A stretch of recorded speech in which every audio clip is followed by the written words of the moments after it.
So it isn't just the money, it's about learning the business. You have to realize that most of us as freelancers, we're all kind of in a niche market. We all do things slightly differently. And we give you the basics here, but you really need to get out in the field and really find out how professionals are maintaining relationships, even more than just the basic business stuff. How they're networking, how they're leveraging their networks, things like that. And without getting out there, you're really just sort of reinventing the wheel, and there's no reason to do that. So these organizations are worthwhile for that. All right, tonight we have in my view, a rather unique presentation. Now, Tim Mantoani is a great environmental portrait person. That's the stuff that really caught my eye for a second. But I didn't expect that so much because he's got a project in which basically the theme of the project almost sort of overwhelms the quality of photography, the concept. It's an amazing conceptual group of images. We had, was that 2 years ago? I think we had a presentation of Tim's 20 by 24 Polaroids. And if you've ever seen a 20 by 24 Polaroid, you realize the thing is so big that you have to have a second person just to focus and reach the end of the thing. These are giant Polaroids, and these are photographs of famous photographers with their most famous image.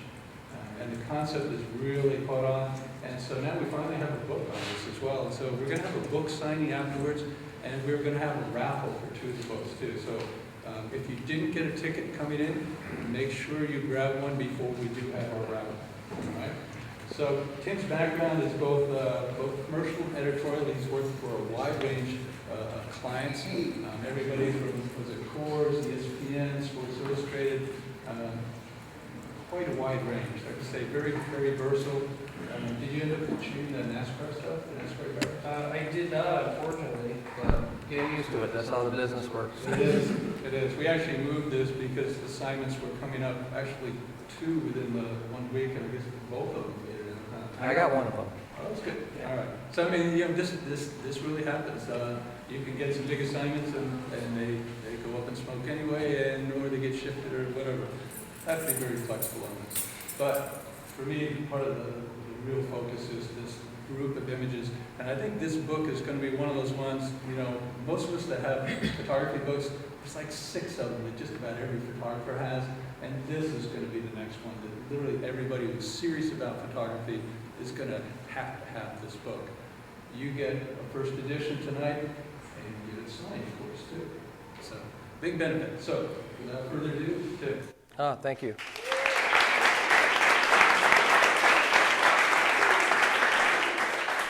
Is this good, Nari? Your sound okay? Good. Well, thanks a bunch for coming out tonight. I know some of you are here because you have to. Wait, Nari told me I had to be over here in the light a little bit more. I know some of you because you have to be here, and some of you here because you want to be here, but I appreciate your time. I know, especially as a student, every minute is precious trying to get your work done. So I'm going to cover a bunch of different topics, very casual. Feel free to raise your hand and holler at me if you have any questions. And Chris Broughton has told me he's going to wave his hand like this if I'm going too slow and I need to move on. So he requested I bring lots of pictures. I brought lots of pictures, so we'll start there. I'm a commercial photographer based in San Diego. I graduated from Brooks in 1991. So it's hard to believe that it's gone by that fast, but it's been over 20 years. And going to Brooks was a great investment and experience for me. I'm going to talk a little bit tonight about finding yourself. As a photographer, you come here and you're interested in photography. I think the big thing is once you get out of school is you really have to find out who you are as a photographer and as an artist and put that into your work. And that's what's going to separate you from all the other photographers out there that are competing for the same jobs. Every single one of us in this room tomorrow could go out and basically shoot a job, an assignment. You could do the same job that I could do. You just do it a little differently. But the difference is convincing somebody to hire you versus me. And you guys are tasked with an even harder challenge than I had when I graduated because everybody is a photographer today. When I graduated from Brooks, everything was film-based, and it was really important that you had these really hardcore technical skills that today people go out, go to Costco, buy a camera, and now they're a photographer. And my joke is that to be a photographer now, all you need is a roll of duct tape and a business card because you can rent a camera. You can't rent duct tape. But it's kind of true, and things have really changed. I was doing an interview yesterday, and I said the big difference in shooting film and shooting digital is that now, when I first started, I'd shoot a lot of 4x5, a lot of 2 1/4, and people would come into your studio and it was like you were this wizard. And it was like, whoa, what's that cool thing he's pulling over his head? And he must know what he's doing because he's not even, looking through the camera. He's looking at this piece of glass upside down. And now, what is it? Everybody's got a 35 camera. I was on an assignment last week, and some guy in a hospital walked up and said, oh, Mark IV, yeah, cool, I have that camera. And it's just that attitude of the camera takes the picture, not the photographer. And that's a harder thing you guys are going to have to deal with than I had to when I got started. We're going to talk about branding. Branding is really important. What does your brand look like? Who are you as a photographer? When someone goes to your website, when someone looks at your work, what does that say about you? And it's something that's really critical. And I'm sure as you go through and look at other photographers' websites, there are certain people who immediately their work resonates with you. A guy like Rodney Smith, everything that guy does, every piece of material that goes out of his studio is done to perfection to go with his brand. He's a great person to follow his work. Look at his photographs from him being an artist, sign up for his e-blasts, and everything you'll see that he does, the way everything's written, when you go hire him, he's not going to be cheap, and you know what you're getting. As far as my brand goes, I do a lot of sports-related work. I taught Tebow this, by the way, so if you see him do the Tebow, I get the credit. So when I'm selling my work as a commercial photographer, people know that I do athletic work. I do portraits of people. And this is the kind of stuff that when I went to Brooks, I never imagined I'd be shooting. But people come to me, this is a thing for the Raiders, but it really doesn't have anything to do with football. I wasn't shooting football players. But the Raiders said, oh, let's get this guy because he's an expert in this area.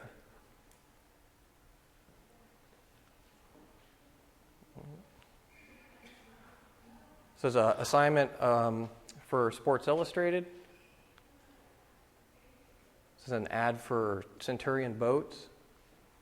So you can just kind of see that there's a common thread weaved between these things.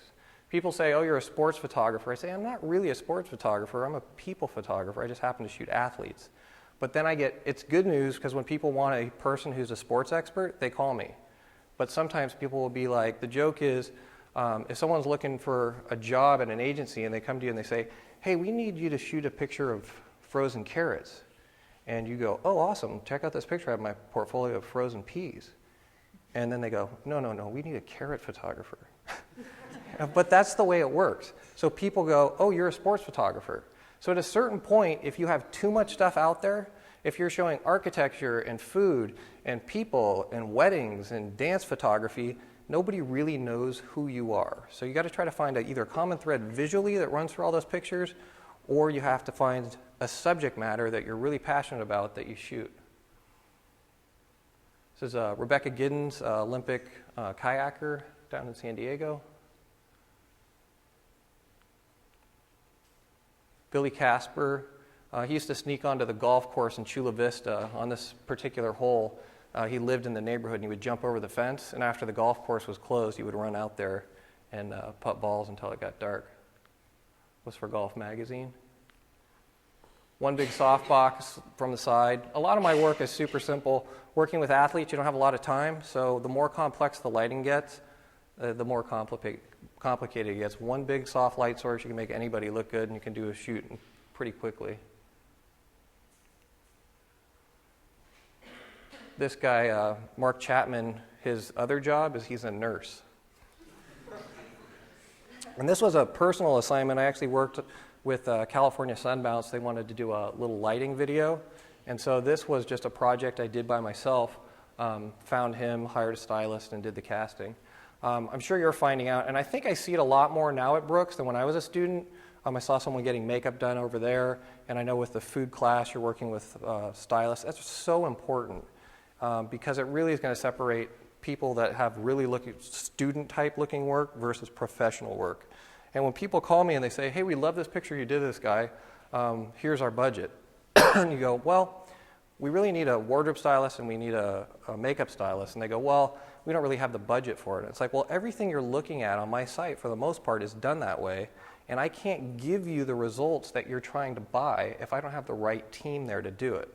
So at a certain point, you're doing yourself a disservice by not doing things the right way, because you're going to alienate yourself from the market of people that are saying, whoa, we know this guy can produce stuff at a big level, and those people are willing to pay you. It's like there's this big triangle, and all of us, when we get started, are down on the bottom, and you got to try to swim upstream to that pyramid where it's more narrow. So the sooner you can kind of get out of that bottom area, as tough as it is when you want to try to be all things to all people, try to become more of a specialist. And it's hard, because you work so hard for these pictures while you're at school, you want to show them all.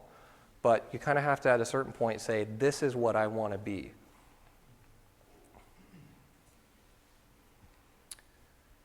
So there's a couple tear sheets here just as far as published work. This is Andy McMillan, who won the Baja 1000 a couple years ago. My first job shooting when I got out of school was shooting for Toyota Motorsports, and that was a result of being a student at Brooks. I'll talk about that in a minute.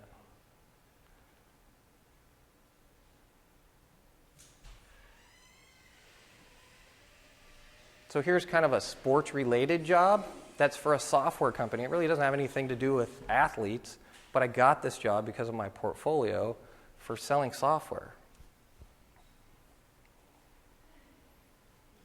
This is a shot of Chara for Easton, and if anybody's a hockey fan, Chara's 6'9" on skates. And I walked over to him, and he walked out on set, and he was on his skates, and he just lifted me up, and he smiled at me and then set me back down.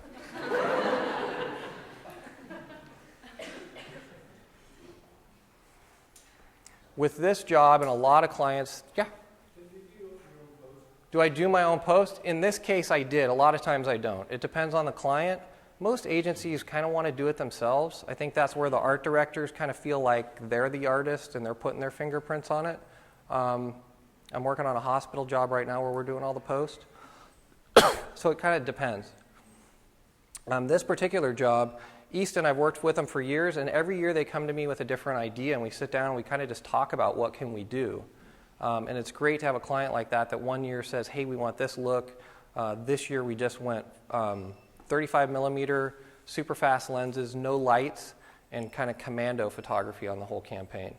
As they wanted a real photojournalist to look to it. But we're going to talk about trust. And when clients trust you, you can do that. We photographed Kobe. This was just about a year ago for Turkish Airlines down in LA on a TV set. And they had a mock-up airplane in a hangar. And they said, you're going to get 4 hours with Kobe. And I was like, no, I'm not going to get 4 hours with Kobe. They're like, no, we got 4 hours with him. I go, I'll tell you what, I'm going to set up in the studio next door. I'm going to put up a white sweep. And when he comes in, I'm going to try to shoot everything on your shot list with the first 10 minutes that he's going to give us, because he probably won't be back. So he came in, and sure enough, he was like, you got 10 minutes, go. Boom, boom, boom, boom, boom, boom, boom. And then we said, we got to get onto the airplane set. And they were filming a TV commercial in there. And they said, you can't get in there until they're done with the TV.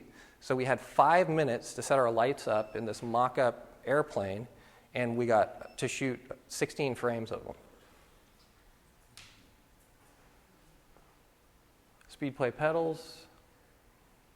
This was a campaign last year for EA Sports NC2AA. They had 4 players, and they did a Facebook fan vote of the players, so the fans got to vote online of who they wanted to be on the cover. We'll be working on another campaign with them next week down in Indianapolis.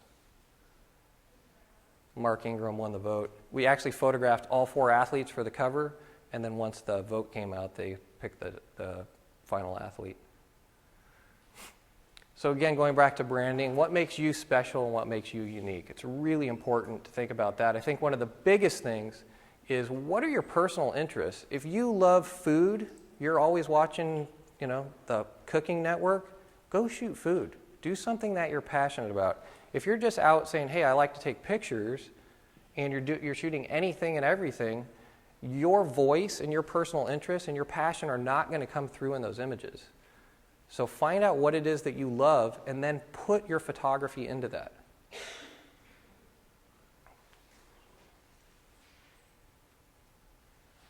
Okay, so all of you are students, correct?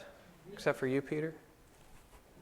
My advice to you is intern and then go assist with somebody.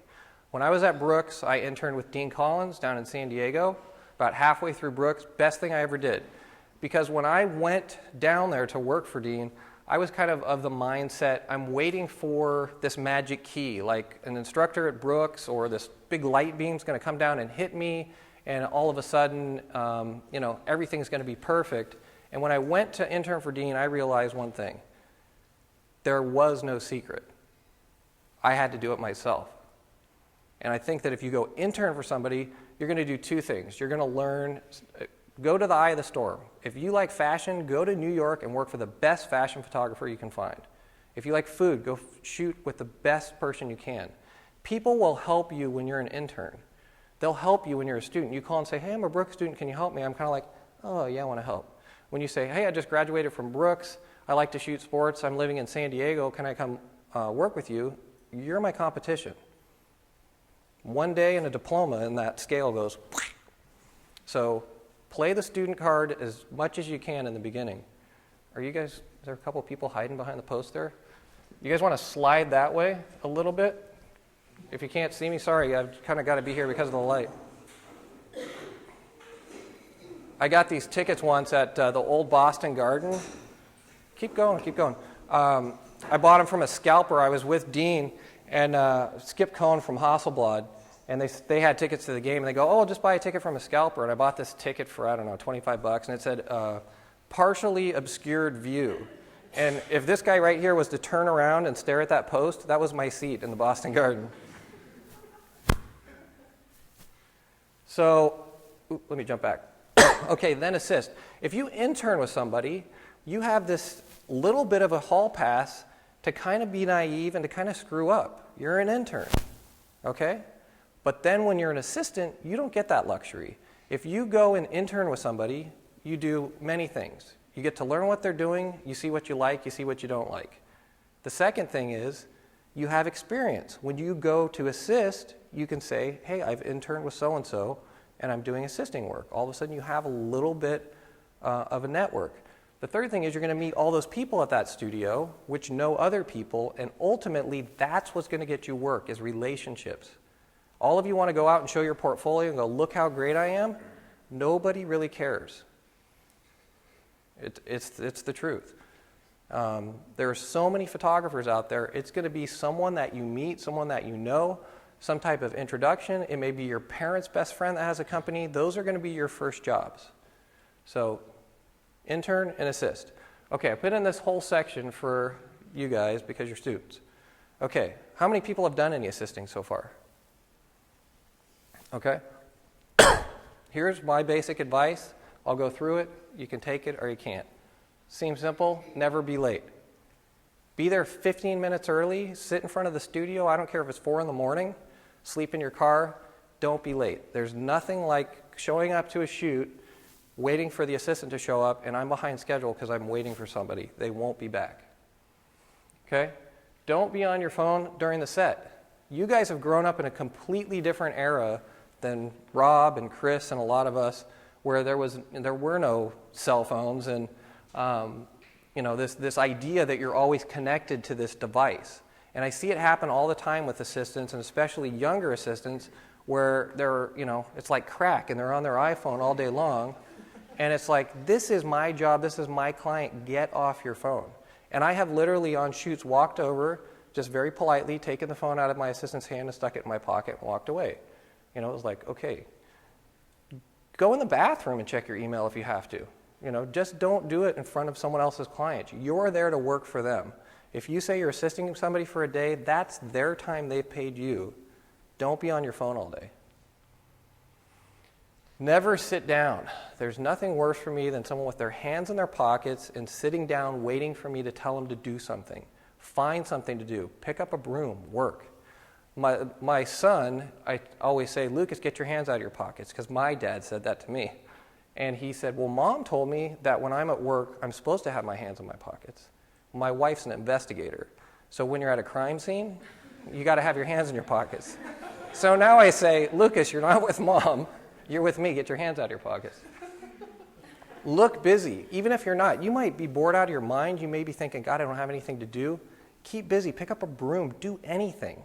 Whatever it is that you look like you're doing something and that you're being proactive. Because I just cannot stand it when I say, hey, let's put the stuff in the car, and then you do it, and they sit down and they wait. And you go, okay, put these sandbags over there, and then they go do that, and then they wait. I can't babysit people. Keep busy. Oops. And these are simple things that make common sense, but I'll tell you, all of these things have happened on sets for me. Don't ever give your card out to somebody else. That's not your job. It's not your client. If someone said to you on a set, hey, it was really nice to meet you. Do you have a card? You can say, I'd love to give you a card, but let me just check with the photographer and make sure that's okay. And, or go to the photographer and say, I'll try to do that later. And then talk to the photographer and say, hey, so-and-so asked me for the card. Is it okay to give it to you? Don't ever take pictures on another photographer's set. We were shooting the cover of Madden a couple years ago, and we hired a freelance guy, and he's out there with his cell phone taking pictures. It's like, this is a totally closed, top secret deal that needs to be announced months from now. You signed a non-disclosure agreement. What are you thinking? Gone, off the set. It's just never appropriate to do that unless you ask the photographer or they tell you to do it.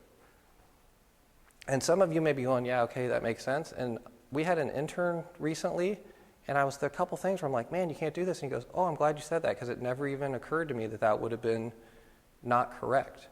I mean, we're in this Twitter, Facebook generation where you want to say, hey, I just ate donuts. Hey, I just had a cup of coffee. Hey, I'm working on a photo shoot. Not here. Oh, never tweet, Facebook, share information. Again, this is their client. It's my client. It's not yours. I heard a story recently about a young photographer recently out of college that got a huge advertising job. And he posted on Facebook, oh, just got the campaign for so-and-so. The client saw it. Someone else saw his post, called the client and said, hey, I heard you're working with Joe Block on this campaign. And they're like, what? He goes, oh, yeah, you put it on Facebook that he was shooting this ad campaign. They called the photographer and said, the job is gone. You are not to tell anybody about this project, what we're doing, who we're shooting with.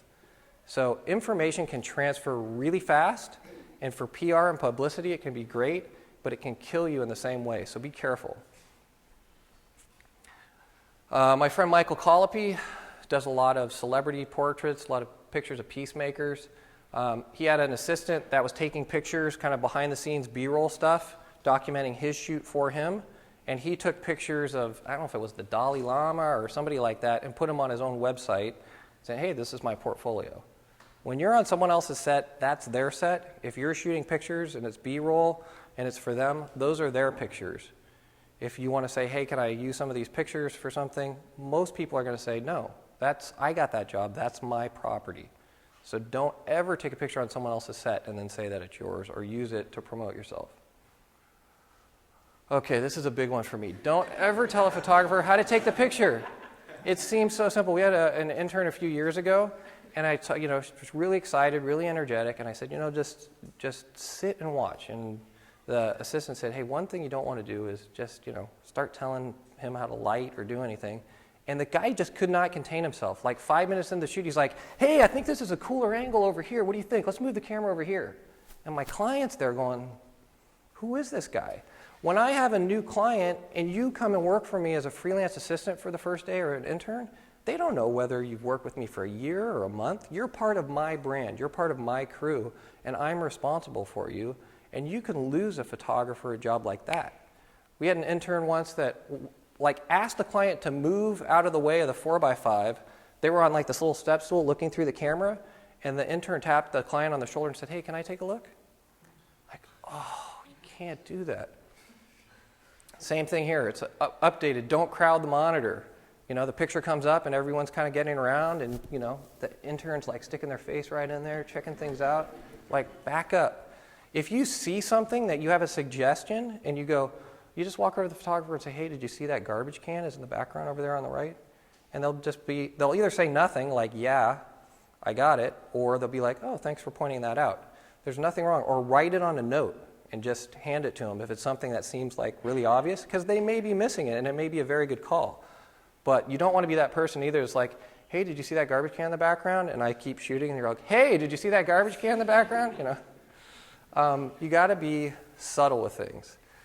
We had another assistant that went in our bathroom at the studio, and he came out and he went back in the back of the studio and he got out a big 2x4 and he like walks through the studio and he's like, there's a cockroach in the bathroom. Oh my God, dude. And it's just like whack, whack, whack, whack, whack. And it's just like, oh, come on, you know. So if you find a cockroach in the bathroom, be subtle about killing it or leave it. We only have 4 parking spaces at our studio. I still have assistants that show up, pull up front row center, and park in front of the studio. And it's like, no, go park down the street. Oh, okay. But I mean, these are the types of things that if you do these, people will not hire you. And if you don't do them, it's not that complicated. Be prepared, be polite, be quiet. Anticipate, think ahead. What is this person going to need? We walk into a room and you have an assistant that sits there like this. What do you, oh, we're shooting with strobes. You need power. Where's the outlet? Where are we going to run the cords? We're going to have to get the monitor out. We're going to have to get the computer going. Start doing that stuff. There's some photographers that don't want you to touch anything. And there's other people that want, you to just move ahead. Make their job easier. If I have to just tell you everything that you have to do, what's the point of you being there? One of the best assistants I ever had was a Hispanic guy in a maquiladora in Tijuana. He knew nothing about photography and he didn't speak English.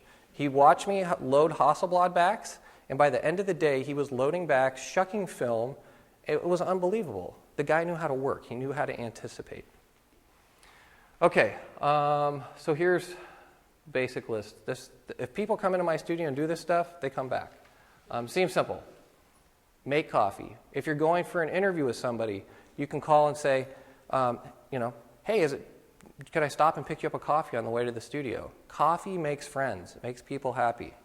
Make coffee. We had one guy come in. He had never made coffee. Learn how to make coffee if you don't know how to make coffee. And the reason why I say this is because we had an intern come in and he put the water into the carafe and then he set it in the coffee pot and then he pushed the button.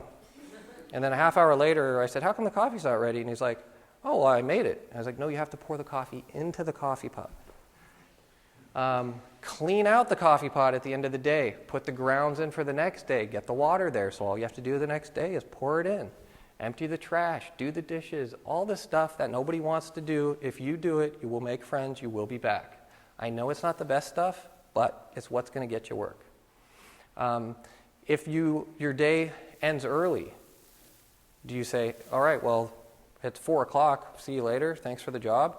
Stick around for that extra hour. Hey, do you need gas in your car? Can I sweep the studio? Or just sweep the studio. All of those things are you won't believe what they will do for getting you more work. And assistants know other assistants. If you come work on my set and you totally kick ass, the next day I'm like, call this guy, he rocks, because he makes my job easier as an assistant, and I'm not working with some other guy that's making me do double time. Double check lunch orders. I got to give this kid Eric Williams credit for that. Inevitably, it just happened last week on a shoot. We ordered lunch, everything came, one salad was missing. Okay, so everybody's eating, the client's sitting there, their salad is not there. Seems simple. Go pick up the order, physically take it out of the bag and look and make sure everything is in there so you don't get back to the set and look like an idiot because you don't have the whole lunch order, whether it's your fault or not. Bring your own tools. Here's a list of things. You are an assistant. Don't show up with just yourself and go, hey, here I am. If you're a carpenter or whatever, you're going to show up with a set of tools. These are things that I think everybody should have. Get one of those little groovy think tank belts or whatever and have a pair of gloves, have a meter. I know some of you don't use meters, but some of us that are a little older than you do. An extra hard drive. Someone may be like, oh crap, we need a second set of this. And if you have a hard drive and your little tool belt and you're like, here's a hard drive, you'll bill the photographer for it, but all of a sudden you're like the hero, like, oh, whoa, you brought a hard drive? Excellent. Have cash on hand. Things happen. It's like, all of a sudden you're on a shoot and it's like, go run to the grocery store and get this. Have enough money to do it. Have a full tank of gas. A friend of mine worked for Annie Leibovitz, and they had this huge long day, and he drove home the next day and picked up the whole crew in the van, and they got to like halfway to their location, and he was almost out of gas, and he had to stop. She was not happy. Have a full tank of gas. Simple stuff. Egg clamps, gaffer's tape, multi-tool, sunscreen. People are going to say, hey, remind me when I get to the studio to do this. Pens and paper. The proper clothing. I always say bring a good set of clothes and bring a bad set of clothes, because you might show up for a morning in the morning we're shooting a CEO, and that by the end of the day I'm like, hey, we just got a job, you got to paint the cove. You want to do those in your Ferragamo leather shoes and your slacks, or if you have a pair of crappy tennis shoes and jeans and you got to do some work, you've got both. I always just, when I was assisting, had a change of clothes in my trunk. Lens tissue and an air pump to clean out the lens, and extras CF card. Okay, so enough of that. That was my 101 tutorial. If I could say other things to have, this is the secret weapon. If you're writing stuff down, go to Home Depot, and that little triangular wedge doorstop thing that costs 99 cents, bring one of those as an assistant. And if when you're going into a building, you pull that thing out and stick it underneath the door, or you're staying in a hotel room and you put it in the door so you can get all the gear in, and you whip that out of your pocket, a photographer will think you are the next coming. It will get you work. Okay, so people say, how'd you get started? So I went to Brooks. When I was at Brooks, towards the end of it, they had what was called the Car and Driver Student Shootout.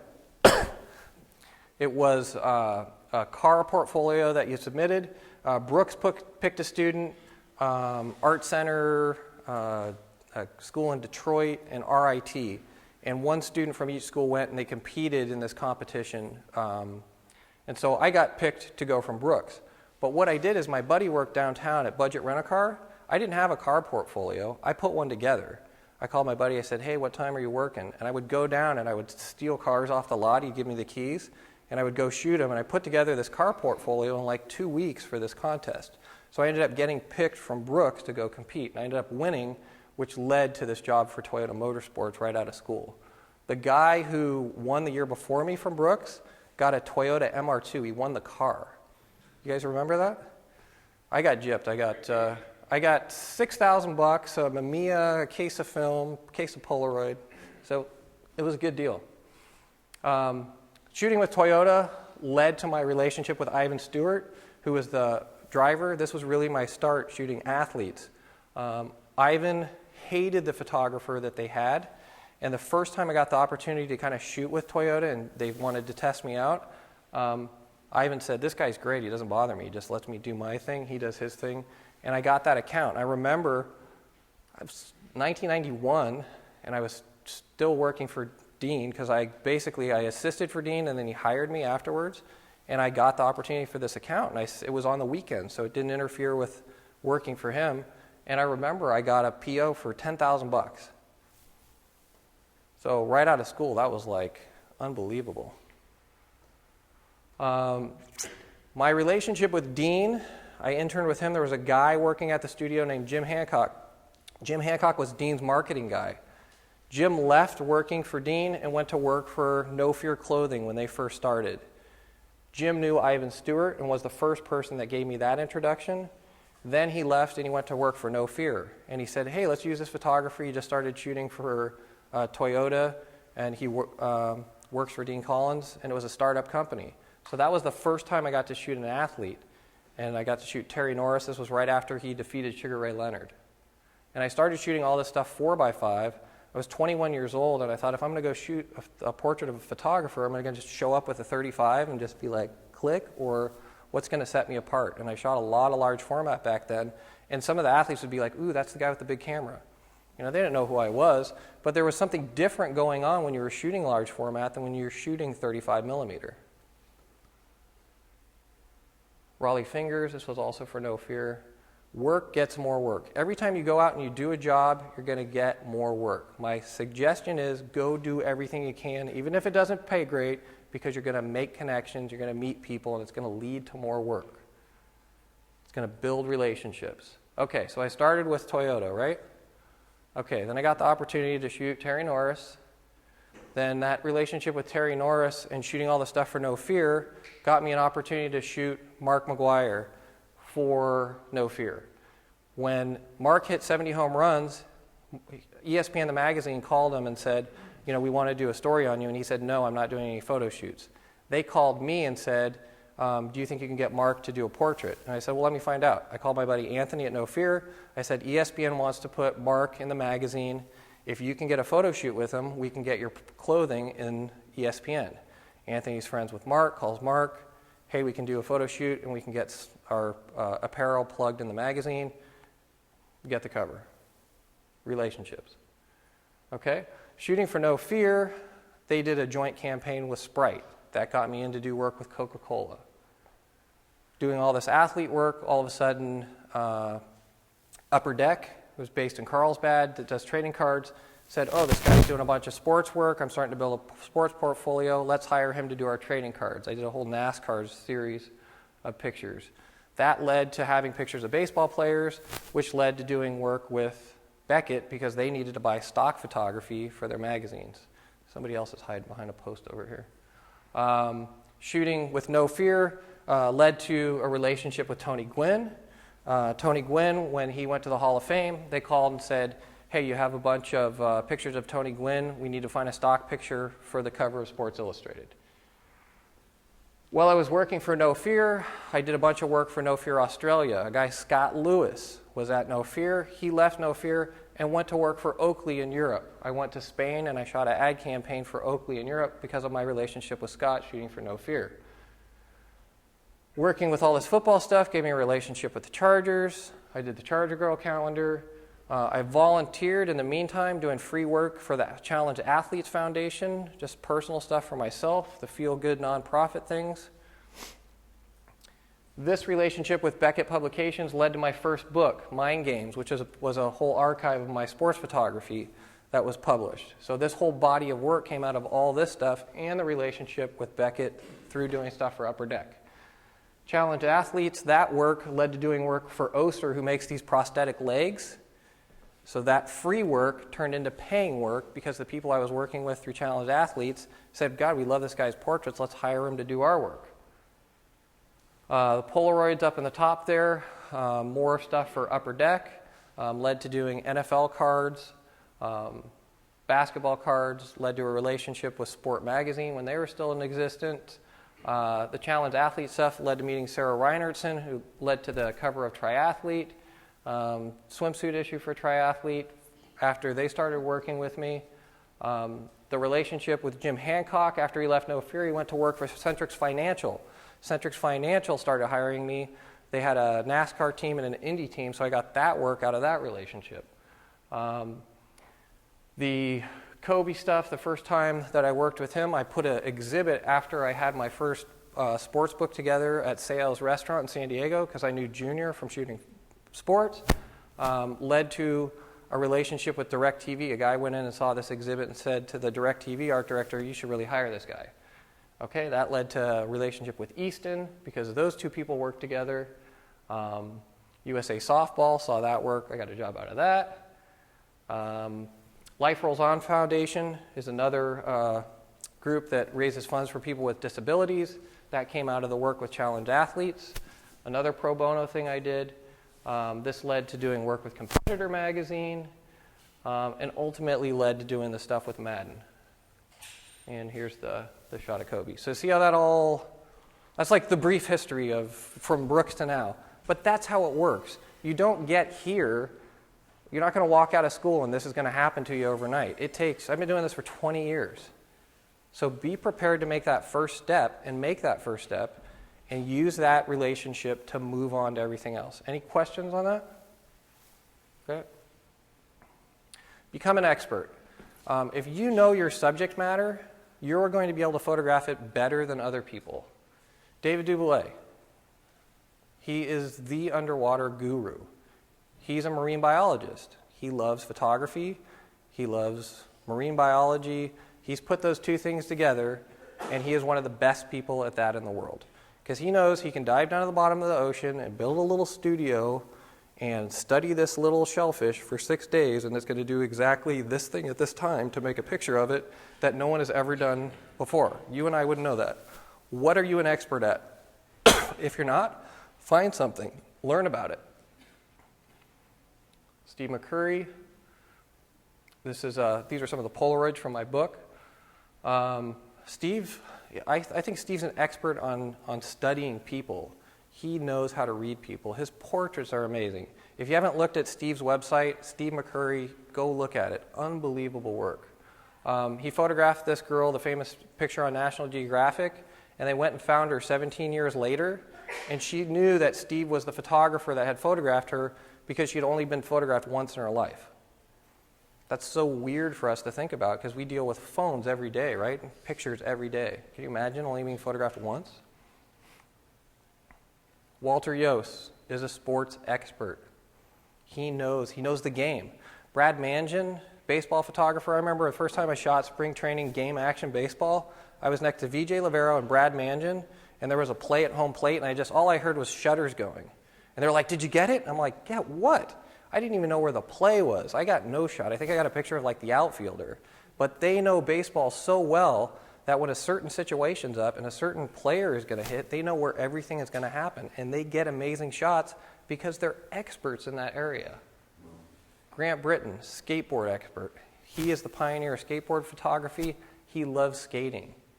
Find something you love and shoot it. You guys are at a point in photographic history where taking great pictures is not enough. Every one of you in here can take great pictures, but it's going to take something else to make people hire you. It's really important to think about that. Because every single one of us, what do we do every day? We look at images, right? And every day we look at stuff, and what do you say? When you look at a billboard or a magazine ad, or what do we say?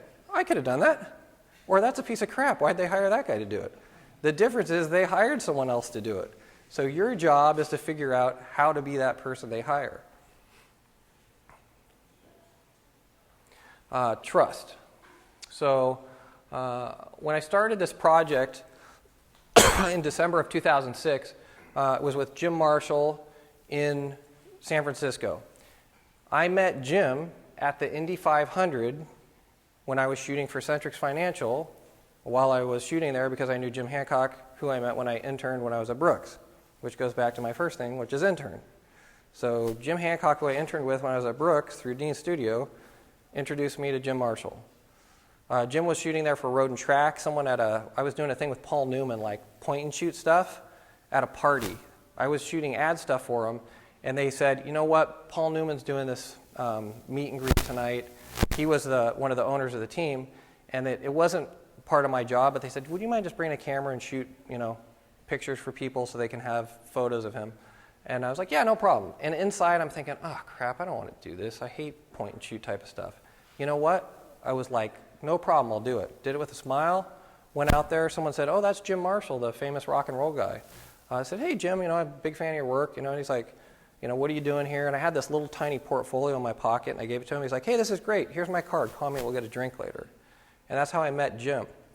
So when I decided to rent the 2024 for the first time, I went to San Francisco. I called him. I said, "Hey, Jim, I want to do a portrait of you with one of your pictures. Would you come in?" And he's kind of a curmudgeonly kind of character. And he's like, "Yeah, all right." So he comes to the studio. Well, actually, the phone rings, and he's like, "Where the fuck is the front door?" And I'm like, "Oh, sorry, I'll be there in a second." And he's like, "I've been knocking out here for an hour." So it's like, "Oh, okay, calm down, Jim." So he comes in, and he looks at the giant Polaroid camera. He's like, "What's this for?" And I said, "Just a personal project. Just want to do a picture of you with one of your pictures." He's like, "You're fucking crazy." And that's where it all started. So I photographed Jim and Michael Zagaris in San Francisco. Michael is known as Z-Man. I met Z-Man through shooting for Upper Deck. He's the A's and 49ers photographer, has been for years. Really amazing guy. But again, it was these guys trusted me. And Jim Marshall, let me jump back to him for one sec. His last book was called Trust. And Jim said he got access to everybody the way he wanted because people trusted that he wasn't going to misuse their pictures. And that's very important. When you get access To celebrities or to musicians or to photographers, you have to gain their trust that you're not going to take advantage of them. When I started this project with all these photographers, there were people that were really leery. I'm saying, hey, give me one of your most valuable assets and share it with me. And they're like, well, what are you going to do with these pictures?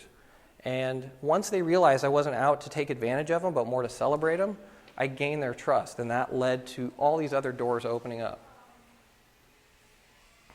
This is Bill Walsh and Joe Montana in the '84 playoffs.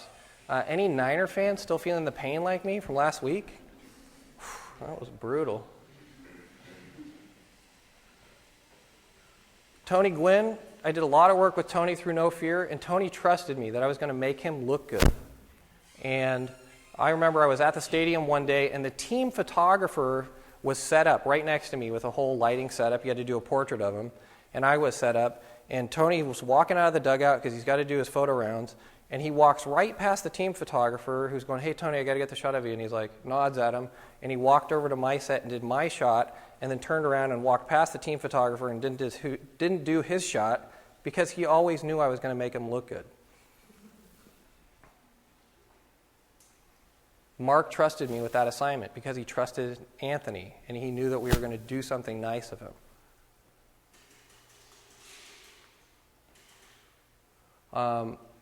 Barry Sanders, I got an assignment to go shoot his Heisman Trophy. It's at his parents' house in Kansas City. So I get off the airplane, I got my rental car, I drive out to their house, knock on the door, hey, Mrs. Sanders, how are you? And I'm like, they knew I was coming. I said, yeah, I'm here to photograph the Heisman. She's like, yeah, come on back this way. So you think you have the Heisman Trophy in your house? Where is it? Mantle, coffee table, trophy case. She walks down the hall, and there's like this kind of vinyl accordion door, and she opens it up, and there's this little tiny closet, and it's like 3 of Barry's high school trophies and the Heisman and then some old novels sitting in the closet. And I was like, this isn't necessarily the best place to shoot this. So I said, is it okay if I take it outside? And she goes, oh, yeah, there's a park down the street. Just bring it back when you're done. So I remember I put it in the passenger seat of my car, and I put the seat belt around it. And I was driving down the street by myself. I was on this assignment by myself going, man, this is like one of those things. My friends, we call it being bad by yourself. You find yourself as a photographer in these crazy things, and you're just like, I just want to share this with somebody. But that was before you could tweet things out. I would have been like, tweet. Dale Earnhardt. There was 6 photographers set up in a garage, and each photographer had a setup. An upper deck would set these up so they could go over to your station and you were doing, your setup, and then you go over to you, and they could build a card set of all these drivers or all these football players or basketball players in a day. So each person got shot by all these different people, so they had a different look. And some of these guys had like these crazy painted backgrounds and smoke machines and fake steering wheels and the corniest stuff in the world. And his publicist came in and said, Dale wants to see a Polaroid of everybody's shot. This was back, I'm dating myself again. This was at least 10 years ago. It's like dog years in the photo world when you start talking about Polaroid. Dale's going to walk in, he's going to look at your Polaroid, and he's going to tell you if he's going to do your shot or not. He walked in, the first guy set, looked at his Polaroid, set it down, walked on, went to the next one, set it down, walked on, went to the next one. And out of the 6 people that were there, he only did 2 sets. And he let me take 2 frames of them. That was it. This is Randy Couture last year. We shot a campaign for EA Sports where we photographed Randy in Las Vegas. And then we went to Stary Oskol, Russia to photograph Fedor Emelianenko. If people are going to trust you with their money and their time and send you across the world, you have to have their trust with their cash and with their campaign. So, and that's something really important to think about because especially with an ad agency, if you're going to go work for an ad agency and they've worked to secure this account and they're going to trust you to take on their project, it's super important that they can trust you. Because if you screw up, they lose that account. It's not just about you, it's about them and their livelihood.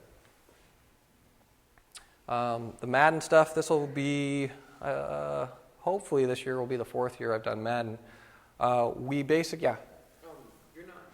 didn't say that you you worked with an agency, like that you're represented by an agency or anything like that, correct? I did have a rep for 10 years, Okay. and I parted ways with him about 6 months ago. So do they help you with like finding the people, like when you go overseas, shooting in different countries? Does your rep help you with the production? Well, with like the assistants and like No. finding the lighting and stuff. No, How do you go about that process? Your rep is supposed to help you get the job. When the job comes in, if I like with my rep, he was in New York, so he would say, "Hey, here's some people we work with." But in Russia, I found a place that rented strobes in Moscow, and then I asked them for a recommendation on a producer. Then I found the producer, and she was a rock star. If you ever have to shoot in Russia, call me. I got the best person in the world for you. And the funny thing is this lady, Elena, that was our producer in Russia, I had a feature story on me in Esquire Russia that her husband, who's an assistant, had seen. And the day after the shoot, she's like, "Oh, do you want to go see the people at Esquire? They're all friends of mine," because she's a producer. So I'm like, "Oh, great." So we went over to Esquire, and then she's like, "Hey, can you drop me off? I have a job interview." So she actually, the day after that day after the shoot, went and interviewed for a job as a rep in Russia. So now she's my rep in Russia, which came out of that. So again, it's about relationships. You never know. But knowing how to produce jobs is huge. Usually you're going to either have someone in-house or you're going to hire somebody that does that. My crew is I have one assistant that I share with the other guy I share my studio with, and then I hire everybody freelance from there. So with Drew, we had to shoot in a studio because it had to be a closed set. We couldn't be out in a public venue where anybody would see him. This was 2 weeks after the Super Bowl. They wanted to shoot in-game commercial as well as the stills. For video, they needed the catch lights in the helmet to look like stadium, so we brought in these 9-light tungsten lights for that. That's why we were shooting this way. We brought in artificial turf so he could run around. And there was like 40 people on this job. It was crazy. But at that point, people aren't saying, "Hey, can you shave $50 off your estimate?" They're saying, "We need to make sure this thing is done and it's done right." The best part of this shoot was at the end of it, on the very last day, there was a little kid there that was the son of one of the clients. And he grabbed the kid and he said, "Hey, everybody gather around. I want to teach you my pregame chant." So we did the whole thing he does before every game as a crew, and that's how we wrapped the set. So the reason why we do these shots with EA, why don't you just use Getty pictures or game pictures? You can't get that perspective in a game. In a game, you can shoot with a 300 2.8, a 400 from the sidelines. You got that really long perspective. This is like a 2470 down low. Unless you're the linebacker, you're not getting that shot in the game. And the other thing is the light. When you're shooting a lot of stuff outside, you're going to get that drop shadow from the helmet, right? And so a lot of stock pictures, you can't see their eyes, and that's really important for the client is to have that energy in their eyes. Ask, were any of you guys at the graduation when I talked a couple weeks ago? A couple of you, okay. Well, then I don't feel bad about repeating the story. Okay, ask. Don't be afraid to ask. My friend Greg Bertolini was a photographer in the Navy, and he had gotten out of the Navy and was taking a motorcycle trip down Highway 101, and he got to Carmel. This was a long time ago. And he stopped at a McDonald's, and he thought, I think Ansel Adams lives in Carmel. So he went over and he picked up a phone book. Do you guys know what a phone book is? And there's actually a phone booth. They used to go in these things like Superman and make calls. And he looked in the phone book and it said, Ansel, A. And he's like, huh. Drops his dime into the payphone. Phone rings. Hello? And he's like, Mr. Adams? He's like, yeah. And he's like, oh, I didn't think you were going to actually answer the phone. I'm a photographer. I'm a huge fan of your work. I'm in Carmel, and I saw your name in the phone book, and I decided to call you. And he's like, where are you, son? He's like, I'm at McDonald's. And he's like, oh, you're just down the street from the house. Come on up. And so Greg became a very good personal friend of Ansel. He assisted him during workshops, and he even made him a print and gave him an original print because he asked. Don't be afraid to ask. I was talking earlier with somebody. Chris Rainier was the last person, one of the last people I shot for my book about a year ago, actually in this studio space. And I was reading something recently when I was getting ready for the commencement speech. about Chris. And Chris said that one of his fondest memories of working with Ansel Adams, he was Ansel's last photo assistant, was the day that Steve Jobs brought Ansel his first computer. Like, how cool would that have been to witness? And I don't think he has any pictures of it, so always take your camera. Lance Armstrong. Now, obviously, when Lance was in his prime of the Tour de France and winning all that stuff, a very hard person to get access to. I called the editor of and publisher of Competitor Magazine, and I said, if you get a chance to do anything with Lance, will you please consider me? And he's like, okay. And an opportunity came up when Lance was in town carrying the Olympic torch for them to have 10 minutes with him for a still shoot, and he called me because I asked. There was probably 5 other people he might have called before me, but because I picked up the phone and I asked, I got that job. Serendipity. Things are going to happen that you're not going to expect. So embrace the unknown is what I call it. You never know what is going to happen. Harry Benson got this assignment to shoot the Beatles. He didn't want this assignment. He was supposed to be in Africa on a safari shooting for his newspaper he worked for. So his editor calls and says, Harry, you're not going to Africa, you're going to Paris to shoot the Beatles. And he said, who are the Beatles? And he's like, no, I want to go to Africa. I've always wanted to go to Africa. And he said, no, you're going to shoot the Beatles. So this was in the hotel room the night that they found out that they were #1 in America and were going to come to the U.S. And Harry ended up coming with them to the U.S., and it totally changed the outcome of his whole photographic career in his life because he accepted this change. You never know what's going to happen. And I always thought this shot was like a setup. If you look at the proof, the contact sheet, do you guys know what contact sheets are? Yeah. All right, just checking. Of this one frame is right in the middle of it. It's unbelievable. But Harry said he had heard a photographer the night before talking about the guys having a pillow fight, and he thought, that's an interesting idea. So after Brian Epstein came in and gave him this news, he said, hey, how about that pillow fight? And one of the guys in the band was like, oh, that's stupid, and kind of snuck around and grabbed a pillow and then whacked one of the guys over the head, and this whole thing started. So, these jobs, these things are going to happen where you're like, God, I don't want to do that, or that sounds like a crappy assignment. Go do it. It's going to be better than sitting around doing nothing. Go out and meet people. Serendipity. This is Robert Stinnett. He was a photographer with the Oakland Tribune. This is the Cal-Stanford game. If any of you are football fans, there's a big axe ceremony at the end of the game that happens in the end zone. The year before this picture was taken, no one from the Oakland Tribune got a picture of the axe ceremony. And the editors were totally pissed off. So they said, Robert, your job is to shoot the axe ceremony. We don't care if you shoot a single frame of the game. Shoot the axe ceremony. So he was in the end zone waiting to shoot the axe ceremony. This game was supposed to end down at the other end of the field, and he happened to be in the one spot where there was not another photographer because this incredible play happened. And if some of you probably don't even know what this play is about, YouTube it. It's the Stanford The Game, where the band runs out on the field. You need to know that. Quit if you can. I love this quote. Jay Maisel, who I met through my project, a young photographer came up to him and said, hey, Jay, what advice do you have for a young photographer? And that's what he said. Quit if you can. And he didn't mean it sarcastically in the sense of just quit because this business sucks. He just meant if you can quit and you don't love this business enough, you're not going to make it. Make sense? You're kind of looking at me puzzled. So if I went to you and said, what else would you go do? And you go, I might go to cooking school or I might be an architect, then it's going to be a tough road for you. But if you say, I would not do anything else with my life than be a photographer, and I eat, breathe, and sleep photography, and this is everything to me, then you're going to do fine. Stephen Wilkes was an assistant of Jay's. This is a personal project that Stephen did at Ellis Island. And let me back up because I didn't talk about Jay's picture. Jay is known for always having a camera with him.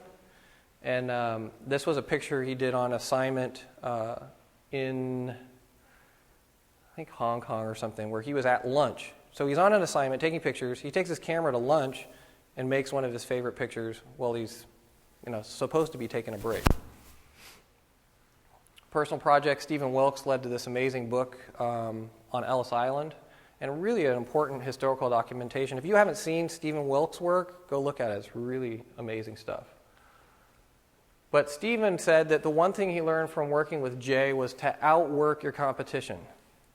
Seems simple enough, but I always say the photo industry is like a NASCAR race. Everyone's going 200 miles an hour, and if you take your foot off the throttle, guess what? Zing! Everybody goes past you. You got to work hard, and you got to work all the time. You got to want it, because someone else that wants it more than you or going to work harder than you is going to beat you there. Ali Sonny Liston, this is Neil Leifer.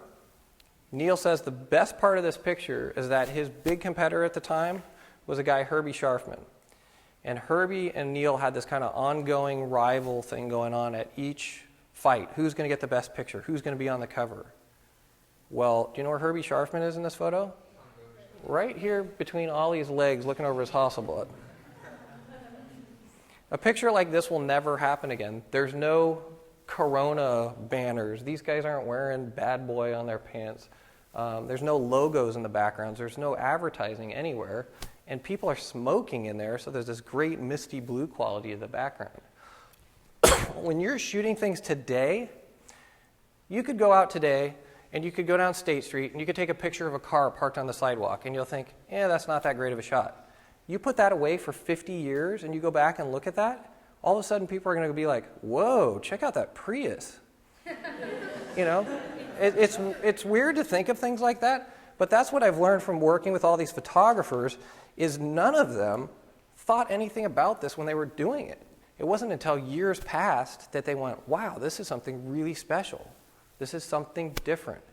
So go start shooting now. And I gave this advice at graduation because pick one thing that you love. And you say, you know what, I love flowers. Or I'm going to shoot doors. Or I'm going to shoot mailboxes. Or I'm going to shoot kids or dogs or whatever. You look at like Elliot Erwitt. He shot dogs his whole life. He has this incredible collection of dog photos all over the world. But if you start now, at your age, can you imagine what body of work you'll have if you stick with one thing? And even if it's just for yourself, 60 years from now, 70 years from now, it'll be incredible. This was a quote that was in the paper after Richard Avedon passed.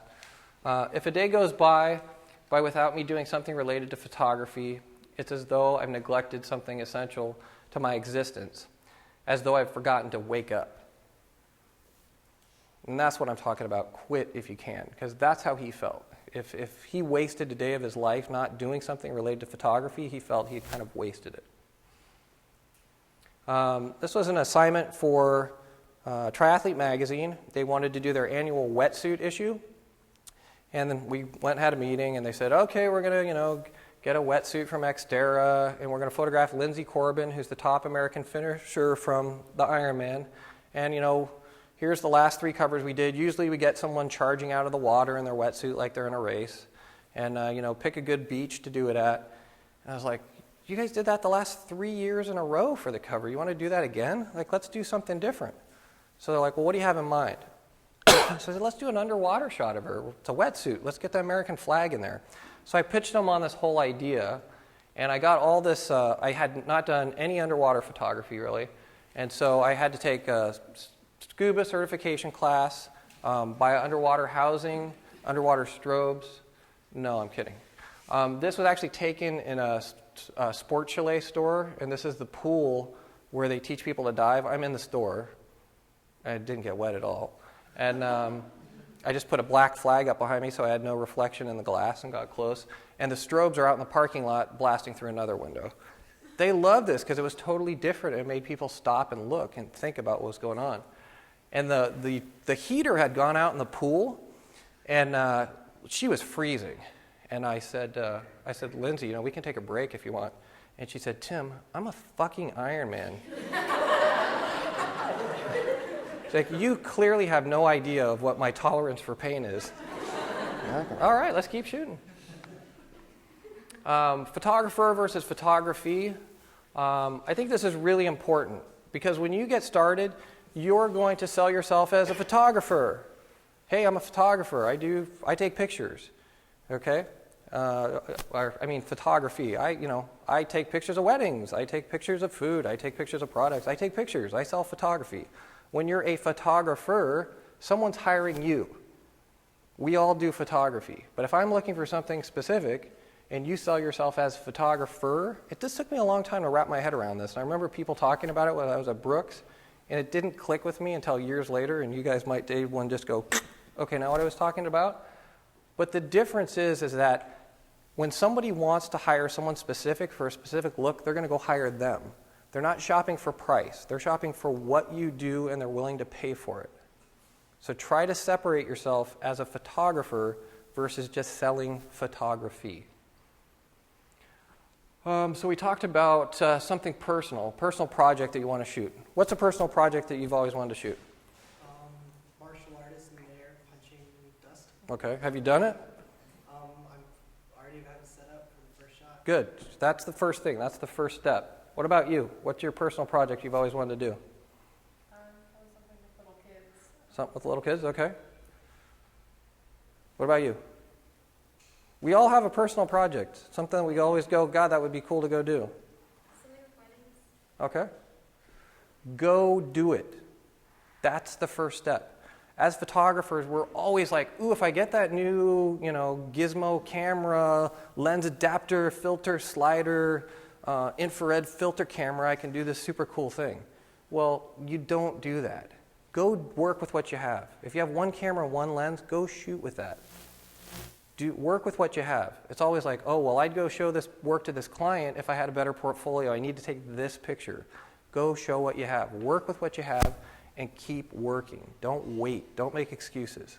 Just go do it. Really important that you guys put personal work in your portfolio because it's not going to look like a Brooks student portfolio. It's going to look like your portfolio. It's going to have your voice in it because it means something to you.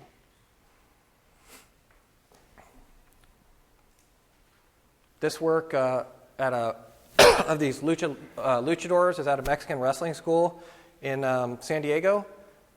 I don't know why I'm drawn to this subject matter. I just think it's funky and weird and different, and my wife thinks I'm a whack job, but I just am attracted to these guys as far as being able to shoot it. It's just crazy stuff. This guy is, his name is Highlander, and this other guy here is Deadly Comet.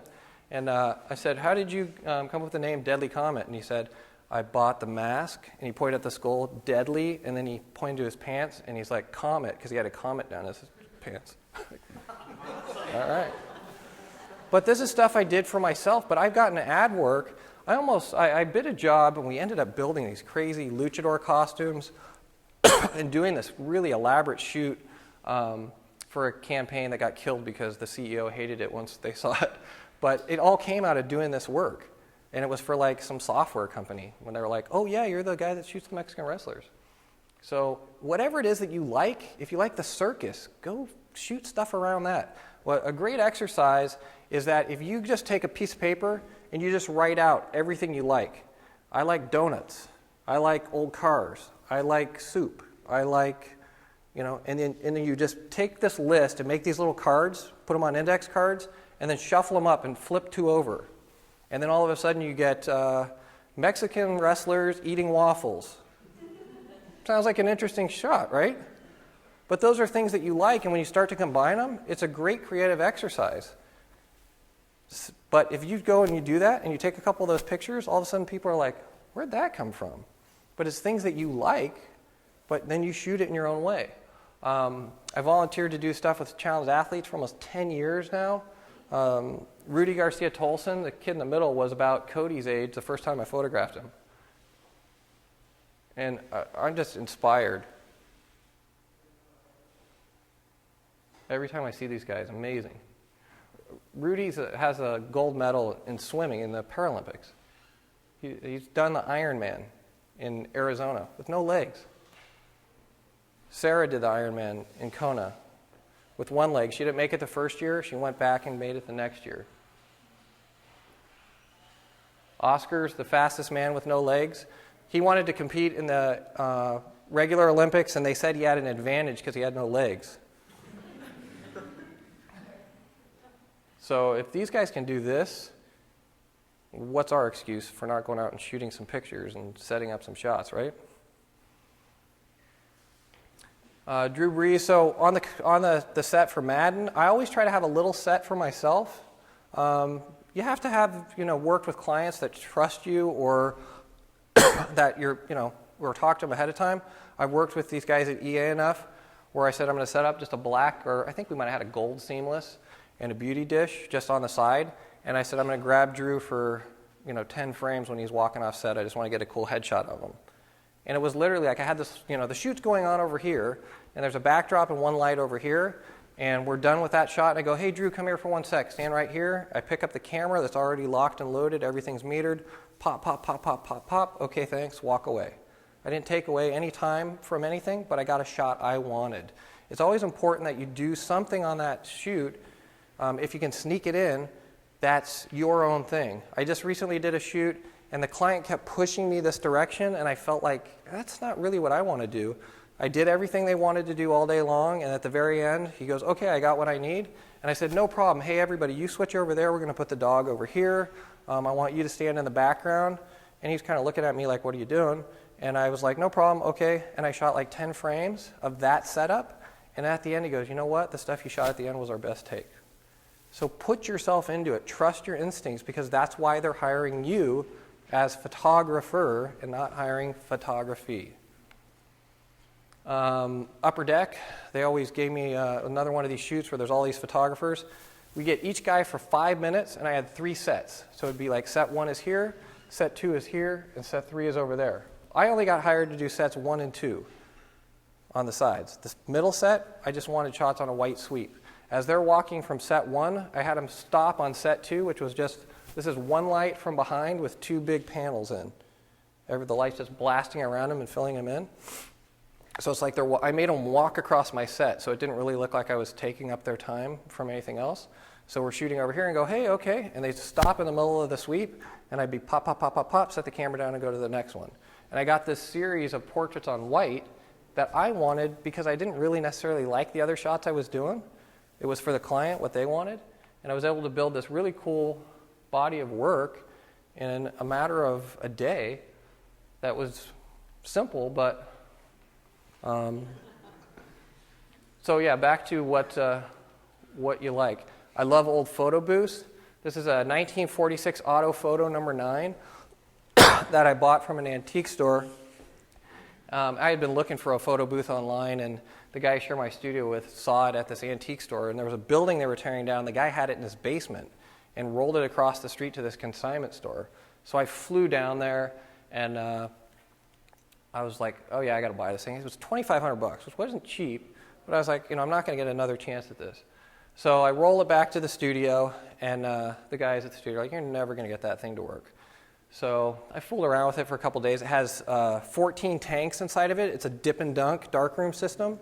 It's amazing. It's all air compressor driven. And so a couple days later, I call back to the store, and I said, hey, I bought that photo booth from you. Is there any way I could see if the owner had any paperwork? And they go, oh, we forgot to give you 2 boxes. Come back down. So I went back down. There was all the instruction manuals, the red curtains. There's this really cool sign on top that says 4 photos for 25 cents. And I ended up ordering the chemistry, and the first pictures we shot in it were with the film that had still been in it. And we used this thing. It's been the best thing for parties. Everyone's like, well, when are you going to have a party so we can have the photo booth going? So a few months ago, we were having a party at the studio, a Christmas party. I wanted to get the booth going. And the guy who I used to get the paper and chemistry from was out of business. So I was hunting around on the web, and I found this place in like Indiana or something. And I said, hey, I've got an auto photo number 9. I'd like to try to get some chemistry. He goes, no, you don't. I'm like, no, I don't want chemistry? He goes, no, you don't have an auto photo number 9. And I said, yeah, I do. And then he's like, are you based in San Diego? And I said, yeah. He goes, okay, everybody knows about your booth. Because there's this guy from this photobooth.net site, which has, if you go check it out, it's photobooth.net. It tells you where every working photo booth in the United States is. What's that? So we can find yours. So you can find mine. Well, mine's not open to the public, so. But they had come and done an interview with me, so all these photo booth geeks know about this booth that I have. So he's like, oh yeah, we love your booth. So he said, hey, if you ever need any parts, call me because I have all this stuff. And I was like, well, Or he's like, oh, if you want to sell your booth, let me know what, if you want, I'll find a buyer for it. I go, well, what do you think it's worth? And he goes, oh, you got like the holy grail of booths. Nobody has those. I think it's worth $15,000. But so that's my son, Lucas. So here I am, I'm combining my love. I love photo booths. I love Mexican wrestling. I love my kid. But the photo booth actually was interesting because that exercise of buying that photo booth and that process led me to pitch this idea to DirecTV at the Pro Bowl. We've got all these players. They're not in uniform. They want to do portraits of them for this editorial spread. And I pitched them. I said, let's build a photo booth. We'll shoot it digitally, and then we'll drop them into the booth strips. But we actually built a booth. We put a piece of plexiglass between the camera and the person. So, because in a photo booth, you see the glass, and you can it's like a mirror, so you make goofy faces. And these guys turned into little kids. If you had to ask some of these guys just on set, like Marshall Falk, like, oh, make a goofy face, he'd be like, what are you doing? But all of a sudden, you put them in that frame of mind, I'm in a photo booth, they turn into little kids. It's fun. That job, so the buying the photo booth led to that pitch for DirecTV, which got me that job. And then the U.S. Olympic team saw that work and said, oh, we want you to do that with the girls' team this year. These are all SX70 Polaroids that I shot on another Upper Deck shoot. It was my personal thing for that day.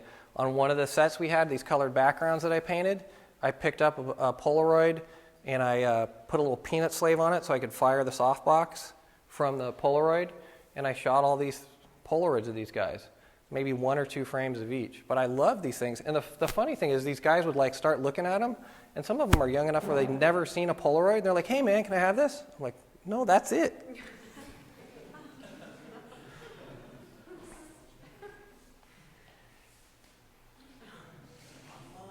So this is Troy when we did Madden 10, and he had his son there, and I said, grab your son, I want to do a picture with you. And so I took this picture of him and then made prints, and I sent it to his agent. And he was just like so happy, and he's never going to have a picture like that of his kid at that age in that environment. It's a great memory for him. So I had to connect with people personally. After I do the Madden shoots, I have an assistant that's shooting behind-the-scenes pictures of the whole production.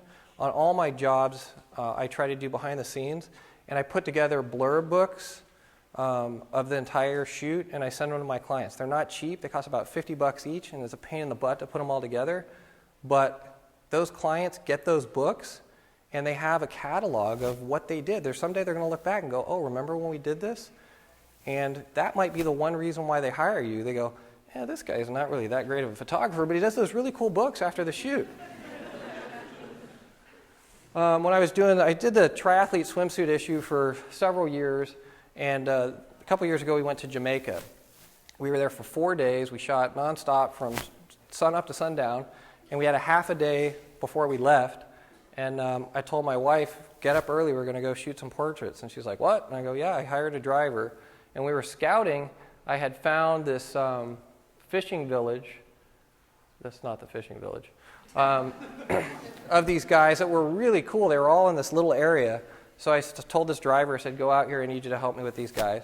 So we went out, and these guys were out there. I paid them $20 each and did these portraits of all of them.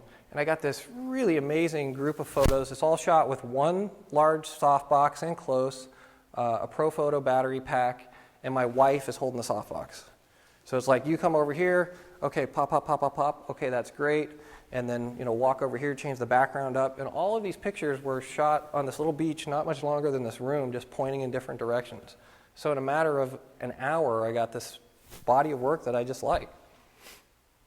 And my wife got offered to smoke some pot, too. She's an investigator, so she gets drug tested all the time. So she goes, I can't smoke pot, but I'll tell you, I was really tempted, because what a great story. I was at Michael Zagaris' birthday party, and this guy came up to me and was like, hey, man, you want to hit? And I was like, no, that's all right. And he walked away, and someone was like, hey, do you know that was the bass player from the Grateful Dead? And I was like, that would have been a good story. Kendry Morales for Sports Illustrated. Sports Illustrated called and said, we want to do this shot. And they sent me a picture of another shot they had that someone else had done at another time of another baseball player sitting in another dugout with a ring flash against another wall. And I said, okay, no problem, I'll take care of it, we'll do it. And, are you open to me doing something else?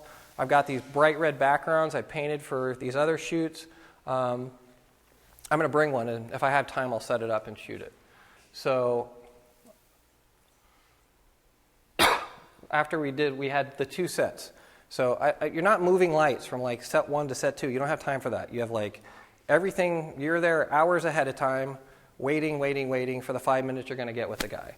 And so I have everything totally metered out, ready to roll. We have tape on the camera, tapes on the pack. You're at f2.8 at a 60th, at 9 power here, and then over here, you're going to walk over, you're going to pick up that camera with that lens and shoot that picture. Because if you're messing around, moving lights around, you're losing time. If you get somebody for 5 minutes, and you spend 2 minutes moving your stuff around, that's a lot of camera time you've missed out on. So we moved Kendry over to this setup, and this is what the magazine ended up going with. I always shoot with a lot of negative space.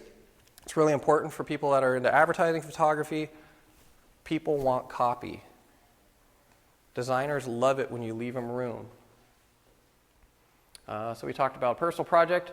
Okay, so here's the 20 by 24 Polaroid. This is Charles Moore. He actually spoke when I was a student at Brooks, and really amazing civil rights photographer. There's a couple of YouTube videos about him. Charles Moore, check it out. He did some of the most amazing stuff during the civil rights movement and passed away last year. So this is one of the original Polaroid cameras. These were made by Edwin Land in the 70s. Originally, someone dared him to make a camera that was big enough to shoot the parent rolls of film before they were cut down in the factory. And he said, yeah, I can do it. And they made the first one like on an old barber chair base. So the way that this works is a view camera, but this is also a processor. So the camera's in the front, and this is a processing unit in the back. Up at the top, there's a roll of negative film. And you open up the back, you compose your picture on the ground glass, you close it, close your lens, and then there's this real high-tech piece of duct tape and string that's attached to the paper, and then you pull it down, like a window shade. Then you walk up front, pop, flash goes off, super bright, because you're shooting with a bi-tube, because at f16 you only have like this much depth of field. And so you make your picture, and then the bottom of this is another roll of positive paper.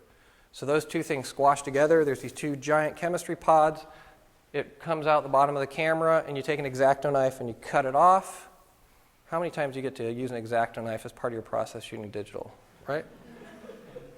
And then you wait 90 seconds and you peel it apart and you end up with this giant Polaroid. It's totally cool. So this is how big they are kind of for scale. She's drying prints over here with a hairdryer. It's not my hairdryer, as you can tell. Actually, funny enough, the hairdryer that I do have for my setup is this bright yellow hairdryer from like the 80s from high school called the Yellow Bird, which always brings back fond memories. So what I did is I had them dry the bottom of the Polaroid, and then each photographer wrote a story about their picture at the bottom. And I love it because there's misspellings, there's smudges, there's handprints. We're not perfect. And everything in photography has become so refined. Chris Orwig, I heard him talking at Photoshop World a couple of years ago, and he said that he does some consulting with SEAL, and he might have told you this as students, and that when he was working with SEAL said, when I shoot digital, all I do is look at the mistakes, and when I shoot film, all I do is embrace the mistakes. And that's one of the beautiful things about film is you get a light leak or something, and it's like, whoa, that's cool. This is Marty Lederhandler. Marty was the oldest working photographer at the AP. He passed away a couple years ago.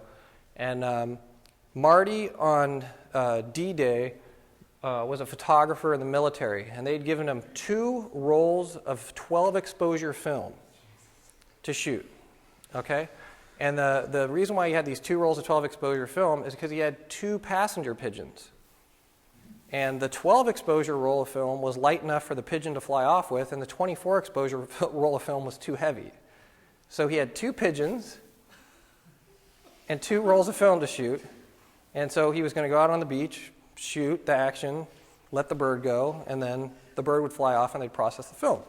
So his plan worked fine. He went and shot the film. He tied it into the little pouch, and he threw the bird in the air, and it came crashing down like a rock. Because it had been cooped up on this boat for so long that its wings hadn't been exercised at all and it couldn't fly.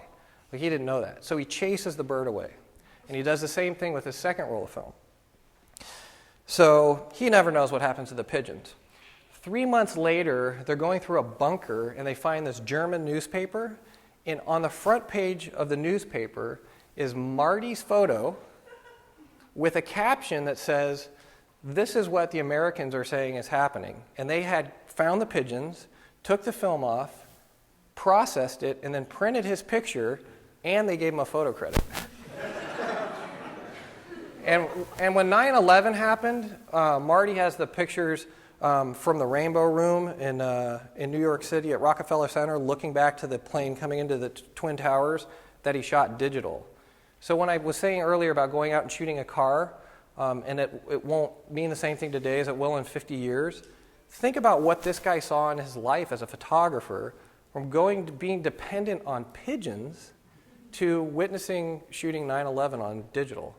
I mean, who knows what we're going to be seeing years from now? Leroy Grannis, Dewey Weber, 1966 at Hermosa Beach for you surf geeks. Leroy also passed away recently. He was in his 90s when I made this picture.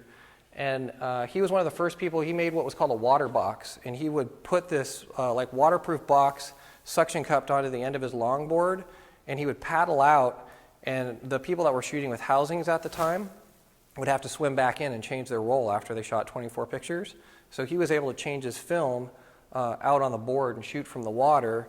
And then if he needed to cover up his gear, he could just pop the box top open and then close it quickly so it didn't get wet. So he was able to change his film out in the water, and he got a lot more shots than everybody else. This was with my good friend Mark Masri, who also went to Brooks. We went down to Cuba just to shoot some personal stuff a few years back. And I like sports, I like boxing, I like old stuff, personal work. And it led to selling it as a stock shot for Ford for this ad campaign. Yes, I got a model release. You got to get model releases just to cover your tail. I pay people, and when you're in foreign countries, I mean, sometimes it's not the easiest thing to do, but there's a way to do it because you don't want to take advantage of people. Michael Krauser, if you look at his work, it's unbelievable. He has a book called Los Toros, and Michael said that he worked on this body of work of all this bullfighting stuff for years. And he said one day he came out of the darkroom with these prints, and he felt for the first time in his life that he had become himself as a photographer.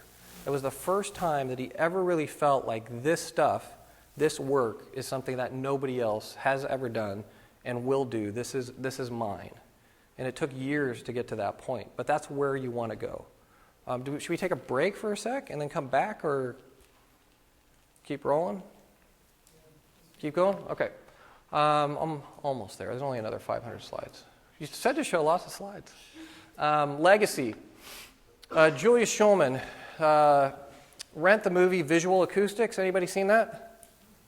Oh, come on. Okay, write that down. Visual Acoustics. Go rent that movie. It's a documentary. It's about Julius Schulman. Amazing film that really will show you what you can do in your lifetime. He shot architecture work for 70 years. He passed away a couple years ago at 98. The Getty bought his collection for a gajillion dollars. But I asked Julius if I could photograph him, and I needed him to come to a studio in Hollywood. And he said, no, but you can do it at my house studio. And when I ended up buying a Wisner 20 by 24 camera. And so the one thing the guy told me is you can't shoot this in a lot of light. It has to be low light or you're going to get light leaks. So we get to Julius's house. I'm thinking, well, worst case scenario, I'll shoot it in his garage. So we pull up the driveway. It's perfect. The garage is really empty. There's nothing in it. But he lives in this like famous house built by an architect in Hollywood, and the whole back wall of the garage is glass. So that wasn't going to work. So he said we could set up in his office. So we start kind of moving some stuff around, and I move a table, and he snapped. He was not happy. He's like, don't move anything without asking. And I thought, God, this guy's an architecture photographer, and he's getting mad about moving furniture? I was like, that's all architecture photography is, isn't it? So Julius was kind of like, hey, don't make a production out of this. I don't have a lot of time. And I was like, okay, Mr. Schulman, no problem. So we were very, Mr. Schulman, is okay if we use the electrical outlet? Mr. Schulman, is okay if we put a tripod over here? And I thought he was just going to kick us out. So I told my assistant, I said, let's get the camera up because he's either going to boot us or he's going to go ahead. So we got the giant camera set up, and then he was like butter in our hands. So we set the processor up in one room and the camera in the other, and we had it wrapped in Duvetine, and we're trying to keep it super light tight. And we shot the first exposure, and there was this giant light leak. You can see it coming in there because it was on the bottom of where I have a giant Polaroid back for my camera. It's a little different than the other one. And we got this huge light leak. And he's like, I love it, kid. It's about me letting all the light in. We're done. That was it, one shot. So he wrote at the bottom that Benedict Taschen from Taschen Books calls him one-shot Schulman because he believed you only had to take one picture if you really know what you were doing. And so he said, Benedict Taschen calls me one-shot Schulman, and this endeavor was also done in one photo. I threw these in because Tom Zimmeroff, who I did a picture of for my project, had sent me these pictures recently. He said, I got your book, and I was inspired to go back because I had shot a bunch of photographers years ago, and I wanted to see who you had photographed, who I had photographed. So Douglas Kirkland's aged pretty well. He looks good. Howard Bingham.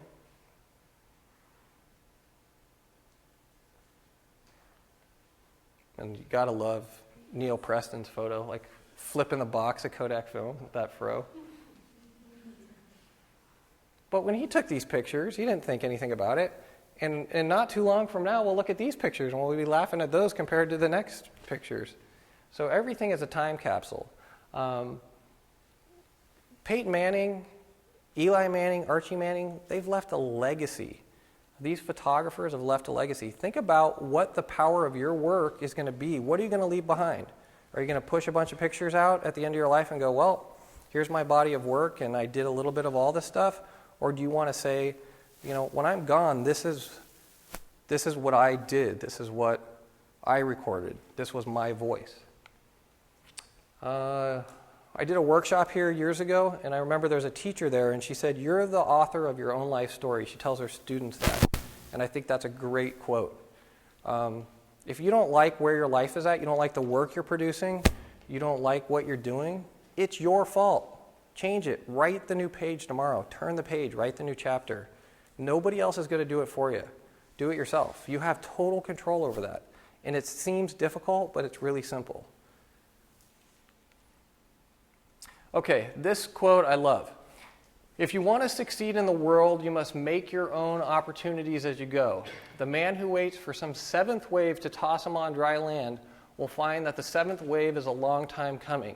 You can commit no greater folly than to sit by the roadside until someone comes along and invites you to ride with him to wealth and influence.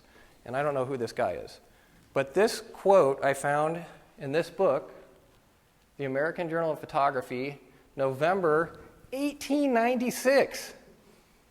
That information is as relevant today and is probably the most relevant thing that you can learn today. So for over 100 years, people in the photography world were telling you the same thing I'm telling you tonight. Don't sit and wait for someone to do it. Go do it yourself. You guys can do this.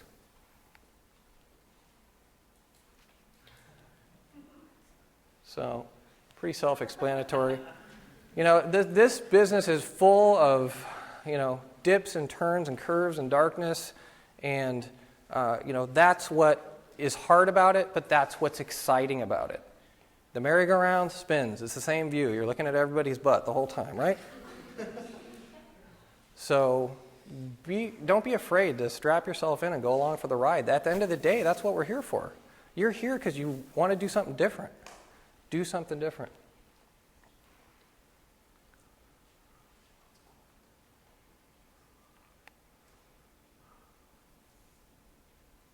And this quote I found recently, the best way to predict the future is to create it. And it was from something that popped up around the time Steve Jobs died.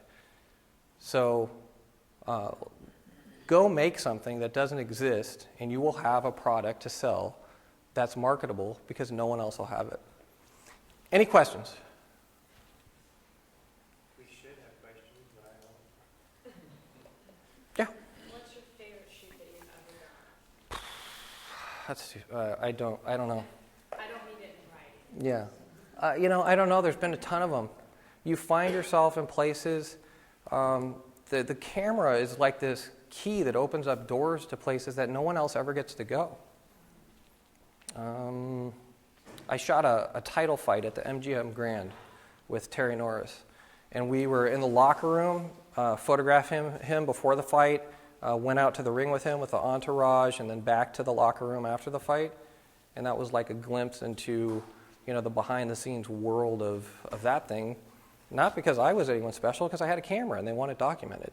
So that was, something that sticks in my mind is a unique opportunity. And those things will come to you because you have a camera. People will call you and say, hey, get down here because you have a camera and I want to record this. Yeah. So you said when you came out of Brooks, you went to San Diego. Were you from San Diego originally? I was from Northern California, San Carlos. But I had interned with Dean when I was in San Diego. And I went down, so about halfway through Brooks, I interned with him. And then every 7 weeks, when we were in the trimester schedule, I had a week off.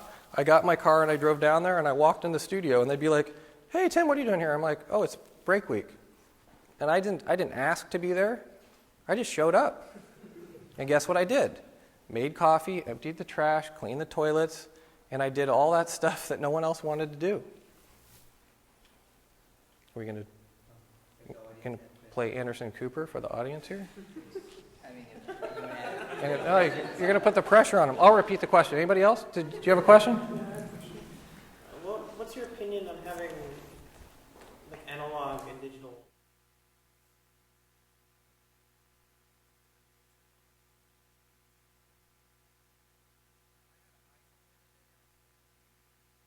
And they looked at it and they're like, holy crap. It was just some random person on the street. They were like, whoa, that's a great picture as I walked away. Cameras don't make photos. You do. So whether it's analog or digital, that should not be a factor. And that's not something that, you should get caught up on. It's about the work. And clients will hire you. They'll look at your work, and they don't care if you did it with a pinhole, with an iPhone, with a shoebox, or with a Phase 1 $20,000 digital back. They want to look at the picture. And if you can convey a message and they love what you do, they'll say, we want you to do this. They're not going to say, well, how'd you shoot this? You just say, this is my process. So I don't think that's a big deal. What is a big deal is all of a sudden when your film work looks like this and your digital work looks like this and there's no voice or thread that goes through them. Then people are confused and they're like, I don't know, am I going to hire this guy and get this or am I going to hire this guy and get this? Yeah. When you're working as like an assistant or an intern, would it be bad, I guess, for you to ask the photographer for advice on your own personal work, like when you're not shooting, obviously, or not busy? Okay, good question. So the question is, if you're working for someone else, assisting or interning, is it okay to ask for advice? And absolutely. I have no problem. I'll sit down with you, look at your portfolio, but there's a time and place for it. Right. So, I don't think that's a problem at all. And I think actually as an assistant or as an intern, that's part of why you're doing that. Wait for the appropriate time. You don't want to walk in the door your first day and go, hey, check out my book. A lot of people will come to interview with us and they're like, they got their portfolio in hand, they want to assist, and they come in and they plop their book down and start going through your pictures. And it's like, quite honestly, I want to look at your pictures, I love looking at photography, but I don't care if you're a great photographer, quite honestly. I care if you're a hard worker. That's number one. And sometimes people, they're so tied up in their work. Oh, I got to go. I have to actually address this because it's really important. When I got out of Brooks, there was a very defined line between assistant and photographer.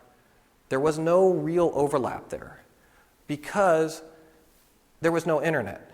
There was no web. So all of you guys are coming out of Brooks and you're like, I'm an assistant, I'm a photographer, because all of you have web pages that say Joe Block Photography, right?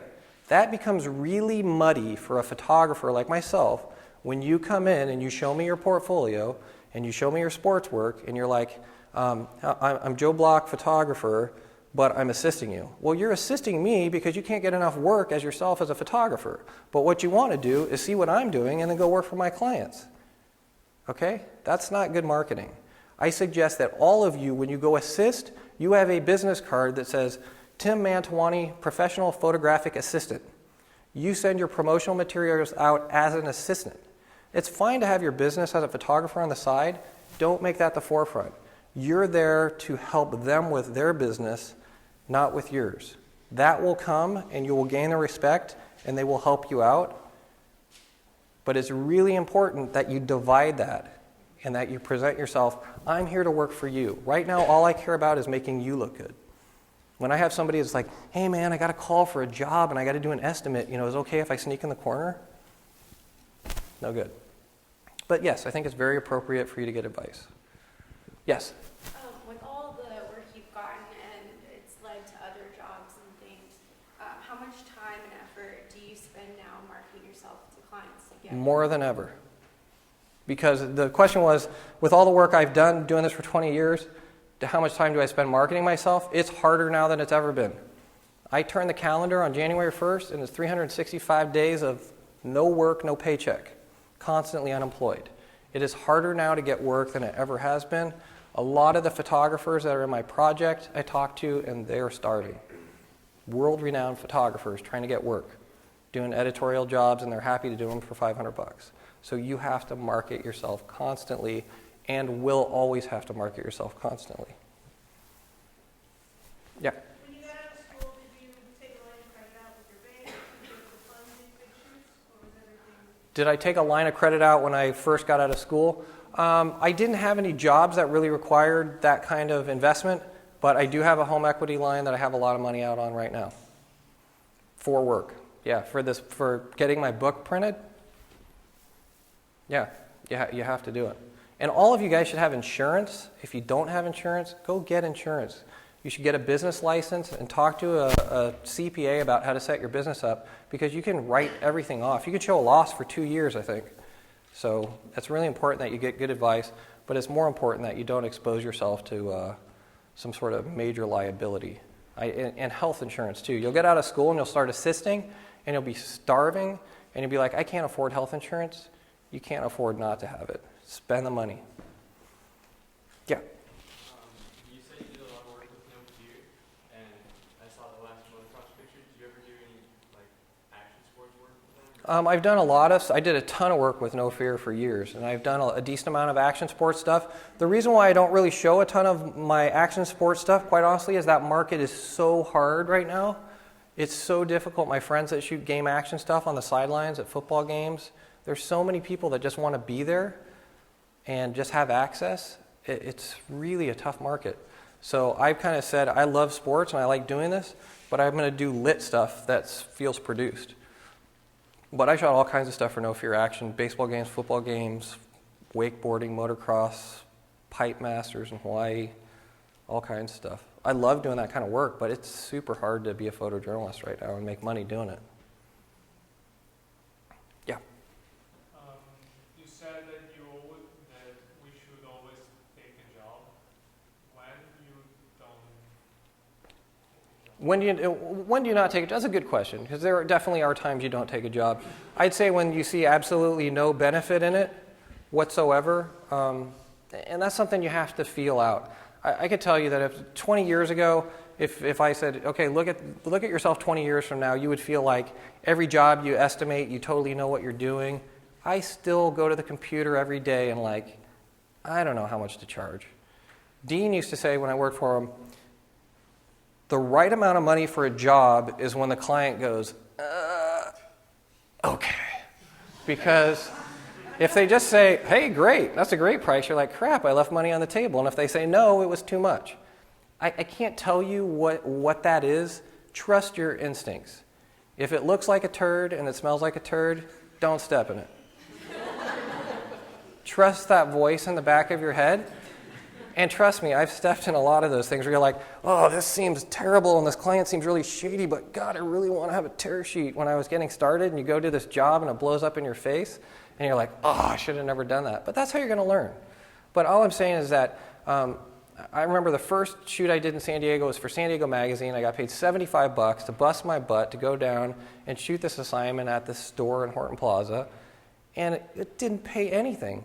But I met the owner of the store. I met the editor of the magazine. I met the writer. I met the designer. And I built relationships with them. And after shooting stuff for years with San Diego Magazine, I got referrals from them that turned into great paying jobs later.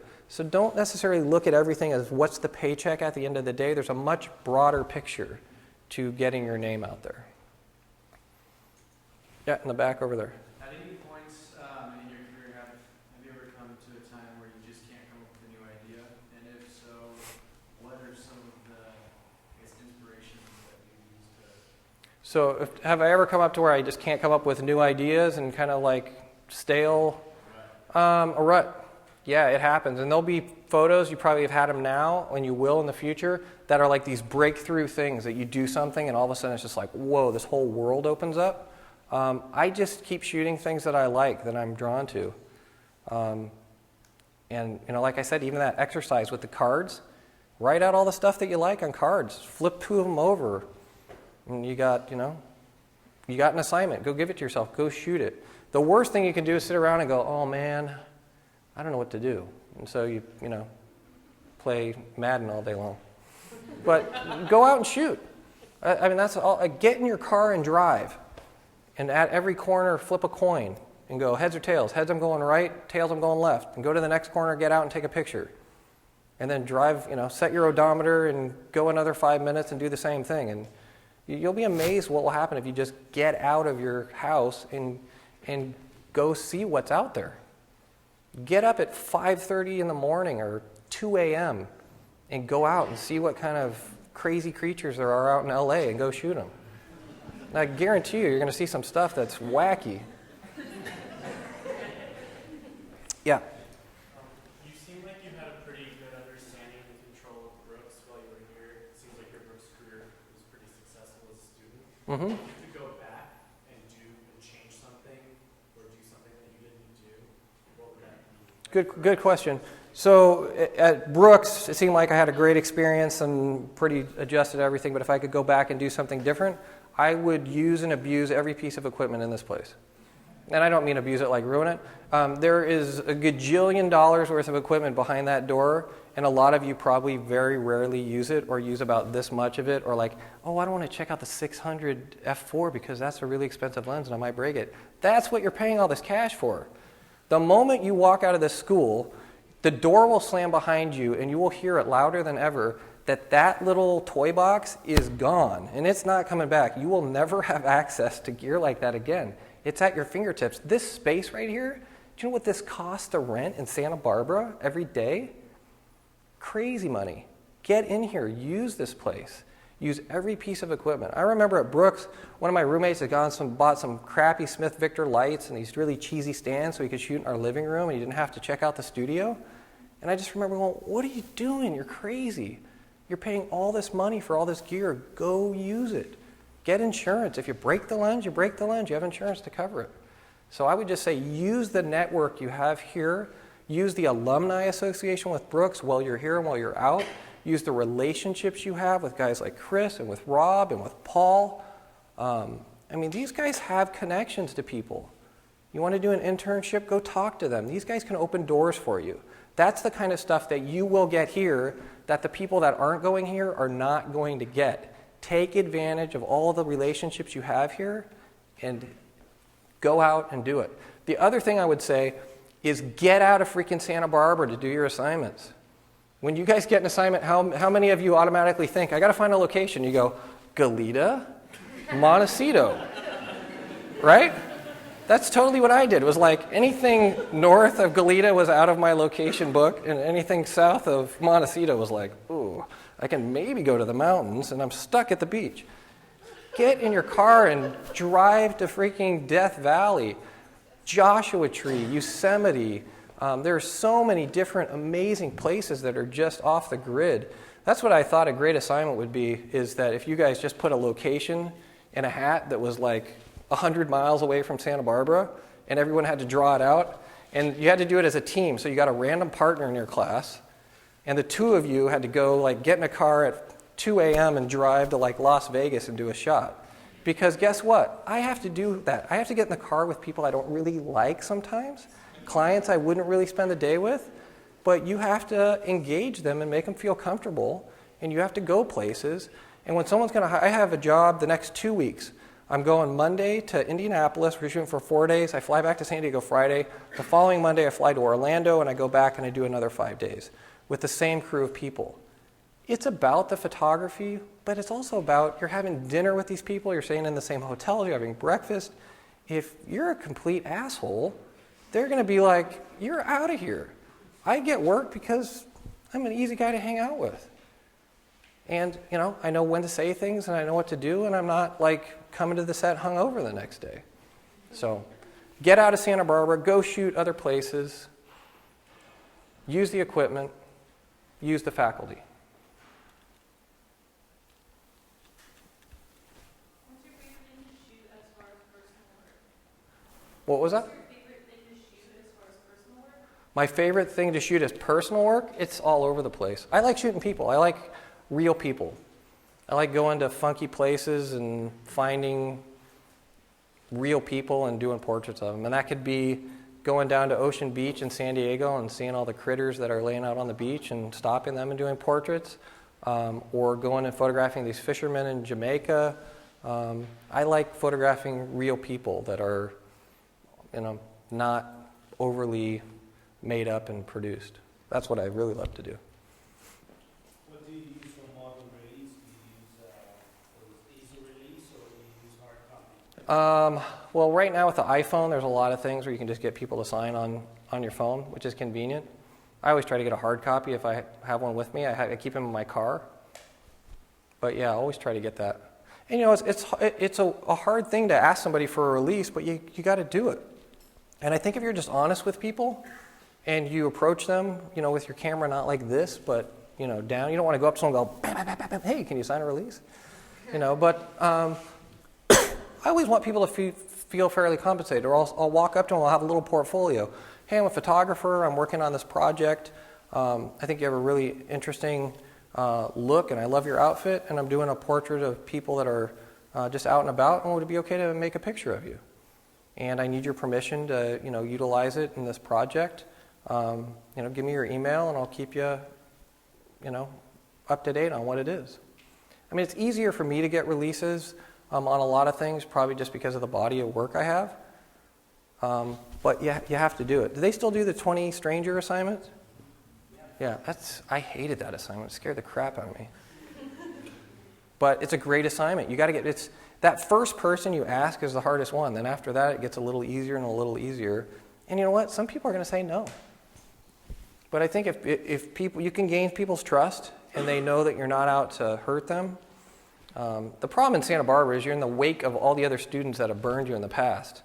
There's a couple characters around town that have been photographed 5 million times and promised prints that they never got. Be responsible. When you tell someone you're going to send them a print, send them a print. Because you're burning bridges for everybody else. And it doesn't take long in a small town like San Diego for word to get around if you're a pain in the ass to work with. Has there been a mistake you've made as an assistant or photographer that turned out to be a huge learning experience? Yeah, good question. Have I made a mistake as a photographer or an assistant that was a huge learning experience? Tons of them. That's why you want to assist and make the mistakes on someone else's dime. Dean did this shoot for this company called Kelp Co., and they made kelp products like into food. And we did this food shoot. It was like cakes and all kinds of desserts that were all made out of these kelp products. And it was all 4x5 film. Shoot's over, everything's good, everybody leaves. And I go in the dark room, I pull the dark slide out to unload my film, I'm feeling good. Guess what? There's no film. Holy shit, I didn't load these 2 film holders. I gave them 2 blank film holders, there's nothing in there. So fortunately, I kept a log. This film holder is shot A, exposure 1, and I set all the lights up. The food was still in the fridge. I pulled it out. I did the whole shoot myself. I stayed up till like 4 in the morning, sweating like a banshee. I dropped the film off at the lab, and I picked it up with the rest of the film, and I put it on the light box in the morning, and Dean came through, he goes, oh yeah, this all looks good. And I said, I got to tell you, I had a problem last night. I said, that picture there and that picture there was no film, but I reshot them last night. And he's like, good job. So, sometimes you can't do that, but you're going to screw things up. When I worked with Toyota Motorsports, that was a great company to work with because their motto was in constant pursuit of perfection. And they did not mind making mistakes, but if you didn't learn from your mistakes, you were out. They always said, okay, after each race, what did we do wrong? We did A, B, and C. Don't ever do that again. And they just kept tweaking the wheel. You're going to screw up. Don't be afraid to screw up, because that will keep you from doing so much else. And it's just a photograph. You know, at the end of the day, it's just a picture. We had the wrong model show up on a shoot a week ago. And nobody, I thought that the talent agency and the client had changed the talent. And after the shoot was over, I'm like, I called the casting agent and I go, oh, when did they change models? And she goes, we didn't change models. I called the client. I said, hey, I got to tell you, that kid that showed up is the wrong kid. I'm going to be 100% honest with you. It's on my crew. If we need to reshoot it, it's on us. And they said, well, we'll see what we can do with what we have. And it happens. And sometimes it happens at an expensive cost, but you just have to be honest. Okay, let's do one more question, then we'll do the raffle. Yeah? So for the book that you created, what inspired you to do that entire series of photographers and use that camera specifically? Okay, good question. So for the series I did with all the photographers, and over 5 years I photographed 158 photographers. And the inspiration was honestly that I shot digital the entire year of 2006 and I never shot a sheet of film. I never shot any large format and I missed it. And I was like, I got to get back to doing something that feels more tactile and more special. And I started just with those 2 pictures and I was like, wow, there's something really cool here. I like the way the photographer's experience was. It meant something to me, and all of a sudden, you know, I started to think, what if I can get all these other people? And it just kind of went from there. And it wasn't, it was like that big schematic of all those jobs. It didn't start off like that. It started off with 2 guys, and then it grew. And it kind of just took on a life of its own. But you got to make that first picture. So go out and shoot your martial arts guys, because that one picture will lead to another and another and another. But that's the kind of stuff that will fuel you. And when you show that work, people are going to go, wow, there's something cool here. We can see you in those photos. Okay. I'll be around, so if anybody has any questions, feel free to stop me afterwards. We're doing a book signing.